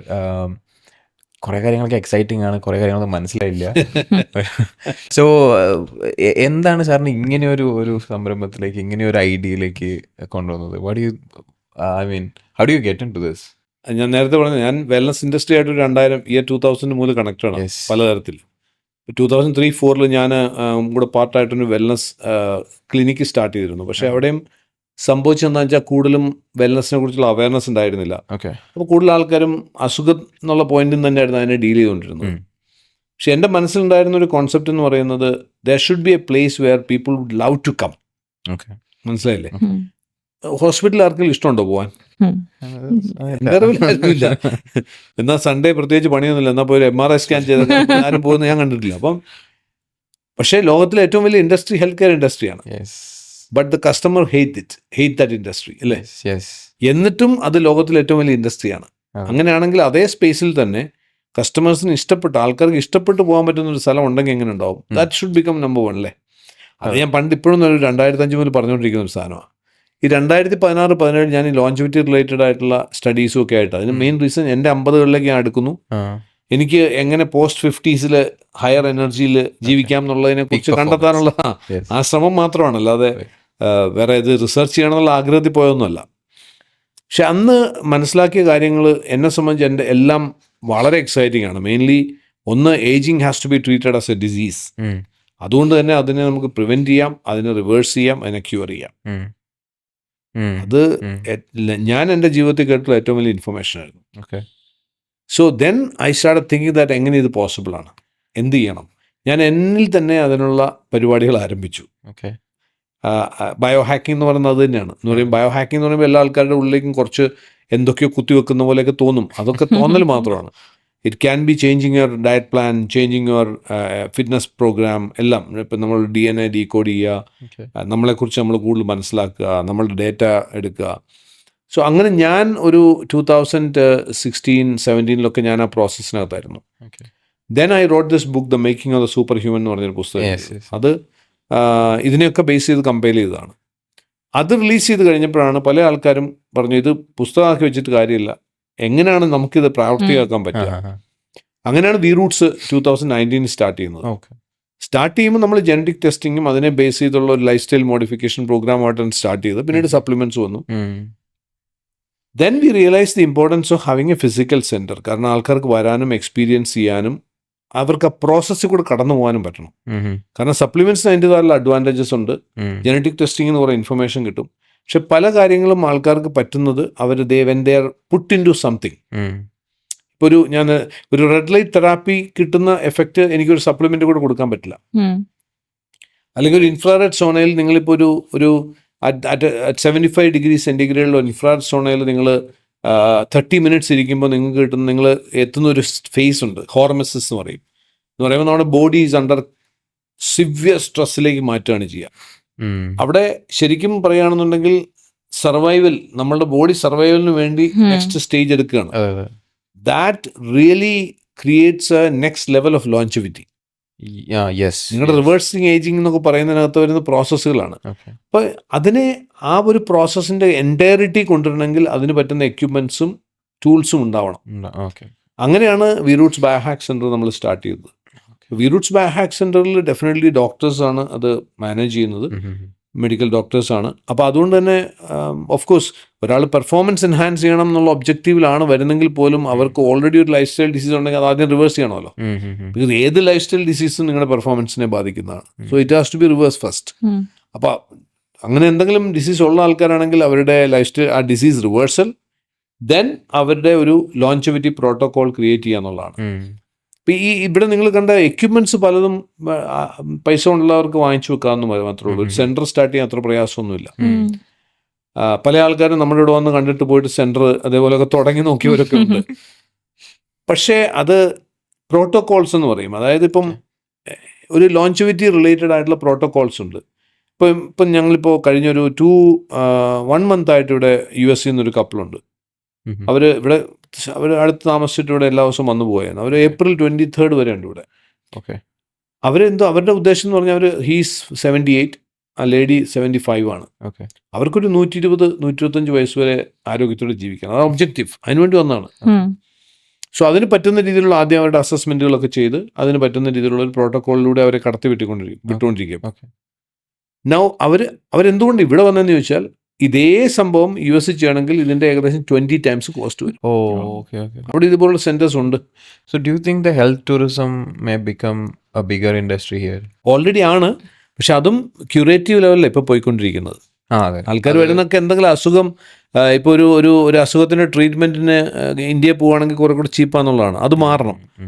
എസ്പെഷ്യലി ഇപ്പോൾ എനിക്കൊന്ന് ഗവൺമെന്റ് ഉൾപ്പെടെ വളരെ സ്ട്രോങ് ആയിട്ട് സംസാരിച്ചുകൊണ്ടിരിക്കുന്ന ഒരു വിഷയമാണ്. എനിക്കൊന്ന് പ്രൈം മിനിസ്റ്റർ പോലും പറഞ്ഞു തോന്നുന്നു Keralam has to become wellness capital എന്നുള്ളൊരു കൺസെപ്റ്റ്. അത് ഡെഫിനറ്റ്ലി ചെയ്യാവുന്നതാണ്. ഞാൻ പറയുകയാണെങ്കിൽ ഇവിടുത്തെ ആ ഒരു താല്പര്യമുള്ള ആൻറ്റർപ്രന്യേഴ്സൊക്കെ വളരെ സീരിയസ് ആയിട്ട് ചിന്തിക്കേണ്ട ഒരു വിഷയമാണ്. ഹെൽത്ത് ടൂറിസം എന്ന് പറയുന്നത് ശരിക്കും പറയാൻ സിക്നസ് ടൂറിസമാണ് ഇപ്പോൾ നടക്കുന്നത്. അത് മാറിയിട്ട് വെൽനസ് ടൂറിസമായിട്ട് മാറണം. If I want to live longer, നിങ്ങൾക്കറിയാമോ, ലോകത്തിലെന്ന് പറയാൻ പറ്റില്ല, ഇന്ത്യയിലെ ഏറ്റവും ഹയസ്റ്റ് ലൈഫ് എക്സ്പെക്റ്റൻസി ഉള്ള സ്ഥലം എവിടെയാണെന്നറിയോ? പാലക്കാട് എന്ന് പറയുന്നത് കേരളത്തിലൊരു സ്ഥലമാണ്. സോ എനിക്കൊന്ന് ഇന്ത്യയാണോ ഏഷ്യയാണെന്ന് എനിക്ക് ഏഷ്യയല്ല, ഇന്ത്യ തന്നെയാണ്. പാലക്കാടാണ്. എന്തുകൊണ്ടാണ് സംഭവിച്ചത്? അത് ന്യൂസൊക്കെ വന്നിട്ടുണ്ടായിരുന്നു. അപ്പം നമുക്ക് നമ്മളുടെ പൊല്യൂഷൻ ഉണ്ടെന്ന് നമ്മൾ പറയുമ്പോഴും നമ്മുടെ പൊല്യൂഷൻ മറ്റ് സ്റ്റേറ്റുകളായിട്ട് അപേക്ഷിച്ച് നോക്കിയാൽ സിറ്റികൾ വളരെ കുറവാണ്. ഹരിതാപയുണ്ട്, പച്ചപ്പുണ്ട്, വെള്ളമുണ്ട്, മലയുണ്ട്, എല്ലാം ഉള്ള സ്ഥലമല്ലേ.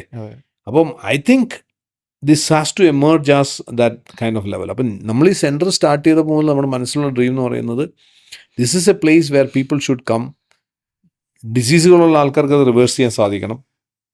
അല്ലാത്ത ആൾക്കാരെ സംബന്ധിച്ചിടത്തോളം അവരുടെ അടുത്ത ലെവൽ ഓഫ് പെർഫോമൻസിലേക്കും യുനോ ഞാൻ വി റൂട്ട്സ് സ്റ്റാർട്ട് ചെയ്ത സമയത്ത് തന്നെ എഴുതി വെച്ചിരിക്കുന്ന ഒരു മിഷൻ എന്ന് പറയുന്നത് empowering people to take charge of their own health so that they can live a long, healthy, productive life so as to contribute their best to the society. ഞാൻ ഓരോരുത്തരോടും പറയും, ഇവിടെ വരുന്നവരോടും പറയാറുള്ളതാണ്, നിങ്ങളുടെ 100ാമത്തെ പിറന്നാൾ സെലിബ്രേറ്റ് ചെയ്യുന്നു. എങ്ങനെ? രാവിലെ ഒരു 5 കിലോമീറ്റർ ഓട്ടം കഴിഞ്ഞ് വന്ന് നമ്മൾ പേരക്കുട്ടികളുടെ കുട്ടികളുടെയും കൂടെ സെലിബ്രേറ്റ് ചെയ്തിട്ട് അത് തീരുന്നില്ല. നിങ്ങൾക്ക് ഇഷ്ടമുള്ള ഒരു പണി നിങ്ങൾ ചെയ്യുന്നുണ്ടാവും, അങ്ങോട്ട് അത് കഴിഞ്ഞിട്ട് സെലിബ്രേഷൻ കഴിഞ്ഞ് നിങ്ങൾക്ക് പോകാനുണ്ടാവും.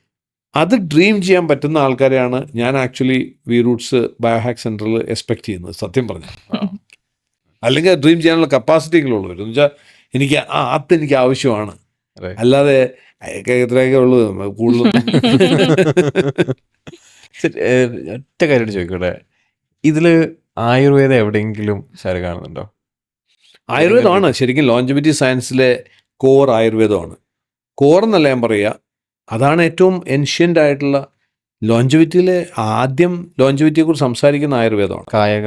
കായകൽപ്പ, കുടിപ്രവേശ, രസായന ചികിത്സ, എല്ലാ രസായന ചികിത്സയും ലോഞ്ചിവിറ്റി റിലേറ്റഡ് ആണ്. അത് ഇപ്പം ഞാൻ പറഞ്ഞില്ല, ഇപ്പം ഞങ്ങളുടെ US നിന്നൊരു ക്ലയൻസ് ഉണ്ട്, അവർ നമ്മുടെ ഇവിടെ വരുന്ന പോലെ തന്നെ അവർ നമ്മളൊരു ആയുർവേദ സെൻ്ററുമായിട്ട് കണക്ട് ചെയ്ത് കൊടുക്കുന്നുണ്ട്. സോ ഇൻ ബിറ്റ്വീൻ അവരോട് പോയിട്ട് ഒരാഴ്ച അവിടെ എന്തൊക്കെ ചെയ്യുന്നുണ്ട്. ഡിഫറൻസ് എന്ന് പറഞ്ഞാൽ ആയുർവേദം കുറച്ചുകൂടി സമാധാനത്തോടുകൂടി, കുറച്ചുകൂടി സ്ലോ ആയിട്ടും കുറച്ചുകൂടെ ടൈം എടുത്തും ചെയ്യുന്നതാണ്. ഇപ്പോൾ നമ്മുടെ ഇവിടെ സെലിബ്രിറ്റീസ് പലരും വരാറുണ്ട്, ഫിലിമിലൊക്കെ ആക്ടേഴ്സൊക്കെ. അവരിപ്പോൾ ഒരു ഷൂട്ട് നടന്നുകൊണ്ടിരിക്കുകയായിരിക്കും, അവരിപ്പോൾ ഒരു ടൈറ്റ് ആയിട്ടുള്ള ഒരു സ്കെഡ്യൂൾ വർക്ക് ചെയ്തുകൊണ്ടിരിക്കുക. അപ്പോൾ ഒരു 2 days വളരെ ആക്ഷൻ മൂവി ആണെന്നുണ്ടെങ്കിൽ അതിനകത്ത് അത്രയും സിവിയർ ആയിട്ടുള്ള സീൻസൊക്കെ ചെയ്ത ശേഷം അവർക്ക് ആവശ്യം എന്ന് പറഞ്ഞാൽ ഇമ്മീഡിയറ്റ്ലി ഒരു 4 to 5 hours they need to really get back up. Recovery അവർക്ക് ആവശ്യമാണ്. So they come here, spend about 5 hours 6 hours, completely recovered, go back. അപ്പോൾ ആ ഒരു ലെവലിൽ നോക്കുമ്പോൾ ഡിഫറൻസ് ഉണ്ട്. അപ്പോൾ ആയുർവേദത്തിൻ്റെ ഉള്ള മെറിറ്റ് ഉണ്ട്. അത് തമ്മിൽ അതിനൊരിക്കലും കമ്പയർ ചെയ്യാൻ പറ്റത്തില്ല. രണ്ടും 2 സ്ട്രീമിൽ കൂടെ പോകുന്ന. അപ്പം നമുക്കിപ്പോൾ സമയമെടുത്ത് ചെയ്യുന്ന പല ആൾക്കാരും സമയമെടുത്ത് ഇത്തരത്തിലുള്ളൊരു പ്രോസസ്സിൽ കൂടെ കടന്നു പോകണമെന്ന് ആഗ്രഹിക്കുന്ന ആൾക്കാരിൽ നമ്മൾ ആയുർവേദവും കൂടി കണക്ട് ചെയ്യാൻ പറ്റുന്നിടത്തുണ്ടെങ്കിൽ ആയുർവേദം കണക്ട് ചെയ്യാറുണ്ട്. അങ്ങനെ ആലോചിക്കുന്നതാണ് കറക്റ്റ്. റൈറ്റ്. കാരണം ഇപ്പം തന്നെ ഈ കുടിപ്രവേശനം എന്നൊക്കെ പറഞ്ഞാൽ it's A long time process, അല്ലെങ്കിൽ കായകൽപ്പയാണെങ്കിലും ഒക്കെ. സോ ഫ്രം 10 to 15 years നമ്മൾ കൂടുതൽ സംസാരിക്കാൻ പോകുന്നത് ഹെൽത്തിനെ പറ്റിയായിരിക്കോ പെർഫോമൻസിനെ പറ്റിയായിരിക്കോ? ഡെഫിനറ്റ്ലി പെർഫോമൻസിനെ കുറിച്ച് ആയിരിക്കും സംസാരിക്കുന്നത്. ഹെൽത്തിനെ ഇവിടെ ഒരു ഇഷ്യൂ എന്താണെന്നറിയോ, ഹെൽത്തിനെ കുറിച്ച് എന്ത് സംസാരിച്ചാലും അസുഖങ്ങളിലേക്ക് പോകുന്ന അവസ്ഥ. അപ്പോൾ 10 to 15 years down the line നോക്കുകയാണെന്നുണ്ടെങ്കിൽ lot of people will be living more than 100 years. In 10 to 15 years. Already നമ്മുടെ ഇവിടെ ഓൾറെഡി ഇന്ത്യയിലെ ആവറേജ് ലൈഫ് എക്സ്പെക്ടൻസി 70 ക്രോസ് ചെയ്ത് കഴിഞ്ഞു. ആവറേജ് ലൈഫ് എക്സ്പെക്ടൻസി 70 ക്രോസ് ചെയ്യുക എന്ന് പറഞ്ഞാൽ അർത്ഥം, അതായത് ആയുസ് 70 ക്രോസ് ചെയ്യുക എന്ന് പറഞ്ഞാൽ അർത്ഥം 1 out of 3 leaves more than 100 years അല്ലേ? ആവറേജ് 70 എന്ന് പറഞ്ഞാൽ അർത്ഥം എന്ന് പറഞ്ഞാൽ 3-ൽ ഒരാൾ ഓൾറെഡി 100 വയസ്സ് ക്രോസ് ചെയ്യാൻ പോവാണ്. സോ ദ ക്വസ്റ്റ്യൻ ഈസ്, ആ ചോദ്യം ഇവിടെ പ്രസക്തമല്ല. ആ 100 വയസ്സ് ക്രോസ് ചെയ്യുന്ന സമയത്ത് നിങ്ങൾ പെർഫോം ചെയ്യുന്ന ഒരാളാണോ? നിങ്ങൾക്ക് കോൺട്രിബ്യൂട്ട് ചെയ്യാൻ പറ്റുന്നുണ്ടോ? Are you still being absolutely at your peak? ഇതാണ് ചോദ്യം. അപ്പം അങ്ങനെ ചോദിക്കുകയാണെങ്കിൽ ഡെഫിനറ്റ്ലി ഒരു 15 years കഴിഞ്ഞാലുള്ള ഒരു discussion point definitely will be connected to your contribution, your performance. നിങ്ങളെന്ന് പറയുന്ന ഒരു വ്യക്തി പലരും ജീവിച്ചിട്ടുണ്ടാവും. ഇന്നിപ്പോൾ 100 വയസ്സ് കഴിഞ്ഞ ആൾക്കാരെ കാണുമ്പോൾ നമുക്ക് അത്ഭുതം തോന്നുന്നുണ്ടാവും. കുറച്ച് നാൾ കഴിഞ്ഞാൽ അതൊരു അത്ഭുതം ആവത്തില്ല. അവിടെ 100 വയസ്സിലെ ഏറ്റവും ബെസ്റ്റ് പെർഫോം ചെയ്യുന്ന ആൾക്കാരെ കാണും. സാർ, ഇപ്പോൾ ഈ വി റൂട്ട്സ് ബയോഹാക്ക് സെന്ററിൽ ആരാണ് വരേണ്ടത്? അവർക്ക് എങ്ങനെയാണ് ഇവിടെ എത്താൻ പറ്റുക? ഇവിടെ ആർക്കും വരാം. 100 വയസ്സ് വരെ ജീവിക്കാൻ തീരുമാനമെടുത്തവർ മാത്രമേ വരാവുള്ളൂ ഇങ്ങോട്ട്. അപ്പോൾ അങ്ങനെ മാത്രമേ ഉള്ളൂ. ഇവിടെ നേരത്തെ പ്രയർ അപ്പോയിൻമെൻറ്റ് കൂടെ മാത്രമേ നമ്മൾ കൺസൾട്ടേഷൻസ്, ഡോക്ടർ കൺസൾട്ടേഷൻ കൊടുക്കുന്നുള്ളൂ. ഡോക്ടർ കൺസൾട്ടേഷൻ ശേഷം മാത്രമേ ഉള്ളൂ അവർക്ക് ഡിഫറെൻ്റ് ആയിട്ടുള്ള എക്സ്പീരിയൻസ് നമുക്ക് കൊടുക്കാൻ സാധിക്കുള്ളൂ. ഇപ്പോൾ ഡിസീസ് റിവേഴ്സൽ പോലുള്ള കാര്യങ്ങൾക്ക് അപ്പോയിൻമെൻറ്റ്സ് ഫിക്സ് ചെയ്ത് വരുന്നവരുണ്ടാവും. അതേസമയം പെർഫോമൻസ് എൻഹാൻസ് ചെയ്യുക, അവരുടെ പീക്ക് ലെവൽ പെർഫോമൻസ് മെയിൻറ്റെയിൻ ചെയ്യാൻ പറ്റും. അതപ്പോൾ ഒരു ലോങ് ടൈം അസോസിയേഷൻ പോലെ നമ്മൾ എക്സ്പെക്ട് ചെയ്യുന്നത്.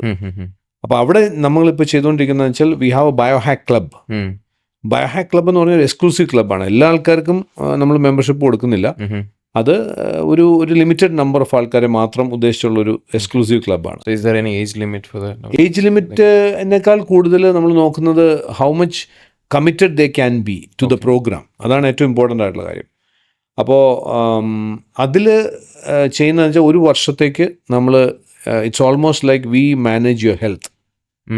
ഇപ്പോൾ നമ്മൾ വെൽത്ത് മാനേജേഴ്സ്, ഫണ്ട് മാനേജേഴ്സ് എന്നൊക്കെ പറയുന്ന പോലെ ഹെൽത്ത് മാനേജ്മെൻറ്റ്. അപ്പോൾ അതിലിപ്പം ഇവിടുത്തെ ചില ലീഡിങ് ആയിട്ടുള്ള ആൻറ്റർപ്രന്യൂവേഴ്സും ചില ഫിലിം ഫീൽഡിൽ നിന്നുള്ളവരൊക്കെ ജോയിൻ ചെയ്തിട്ടുണ്ട് ഇപ്പോൾ ഓൾറെഡി. പക്ഷെ അതൊരു ഒത്തിരി ആൾക്കാർ, 10,000-കണക്കിന് ആൾക്കാരെ നമുക്ക് സർവീസ് ചെയ്യാൻ പറ്റുന്നൊരു സംഭവമല്ലല്ലോ. ഒരു എക്സ്ക്ലൂസീവ് സർവീസാണ്. അവിടെ നമുക്കൊരു പ്ലസ് ഉള്ളതെന്ന് വെച്ചാൽ we have already tied up with some of super speciality hospitals like Lakeshore പോലുള്ള. അപ്പോൾ അവിടെയും നമുക്ക് ഈ മെമ്പർഷിപ്പിലുള്ള ആൾക്കാർക്ക് സ്പെഷ്യൽ പ്രിവിലേജ് നമുക്ക് അവിടെയും കൊടുക്കാൻ പറ്റുന്നുണ്ടാവും. അത് ഒരു എക്സ്ക്ലൂസീവ് സർവീസാണ്. അതർവൈസ് ഏതൊരാൾക്കും നോർമലി അവരുടെ ഹെൽത്ത് ഇംപ്രൂവ് ചെയ്യുക അല്ലെങ്കിൽ ഡിസീസ് റിവേഴ്സ് ചെയ്യുക, അവരൊക്കെ നമ്മൾ കാറ്റർ ചെയ്യുന്നുണ്ട്. ഓക്കെ സാർ, ഇവിടെ നിന്ന് എല്ലാ ടെസ്റ്റുകളും കാര്യങ്ങളൊക്കെ ചെയ്യണമെന്നുണ്ടെങ്കിൽ, ഐ മീൻ ഇനീഷ്യലി ടെസ്റ്റും കാര്യങ്ങളൊക്കെ ചെയ്യണമല്ലോ. അപ്പോൾ ഏത് സമയത്താണ് വേണ്ടത്? എന്ത് പ്രിപ്പറേഷനാണ് വേണ്ടത്?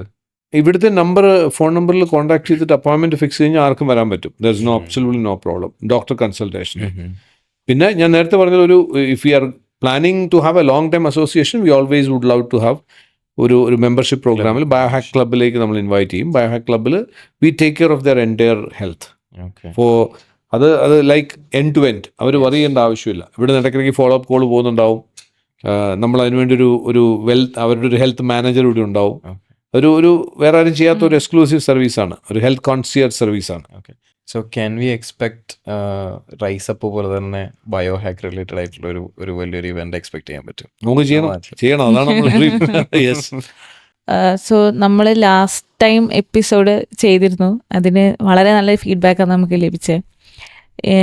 ഇപ്പം എനിക്ക് തോന്നുന്നു ഈവൺ മോർ ഇൻട്രസ്റ്റിംഗ് ആയിട്ടുള്ള ഒരുപാട് ടോപ്പിക്സ്, ലൈക്ക് ഈ പറഞ്ഞ പോലെ നമുക്കൊരു മിനിറ്റ് എടുക്കുമെന്ന് ആലോചിച്ച് അതിലേക്കൊന്ന് സിങ്ക് ആവാൻ.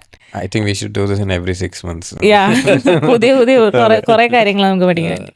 So thank you so much for your time and for this valuable insights. തീർച്ചയായിട്ടും നിങ്ങളുടെ പോഡ്കാസ്റ്റിന്റെ ഒരു പ്രത്യേകത എനിക്ക് തോന്നുന്നു വൈസപ്പ് ആയതുകൊണ്ട് വൈസപ്പ് ആക്കിക്കൊണ്ടിരിക്കുന്നല്ലോ, അത് ഇമ്പോർട്ടൻ്റ് ആണ്. നമുക്ക് അതിൻ്റെ ഒരു അഡ്വാൻറ്റേജ് എന്താ വെച്ചാൽ നമ്മൾ തിയറി വെച്ച് പറയേണ്ട ആവശ്യമില്ല. We are into it. നമ്മൾ ചെയ്യുന്ന കാര്യങ്ങൾ തന്നെയാണ് നമുക്ക് ഷെയർ ചെയ്യാൻ പറ്റുന്നത്. അപ്പോൾ ഡെഫിനറ്റ്ലി 6 months കഴിയുമ്പോൾ ഡെഫിനറ്റ്ലി അതിൻ്റെതായുള്ള അഡ്വാൻസ്മെന്റ് ഉണ്ടാവും. നമ്മൾ ഡിസ്കസ് ചെയ്യുന്ന സമയത്ത് മൈക്രോബയോമിൽ നമ്മൾ ഉണ്ടായിരുന്നില്ല. കൂടുതൽ സംസാരിച്ചതിനെ പറ്റി. And also we got to experience the longevity experiences. Yes. All right, thank you so much. Thank you sir. Thank you.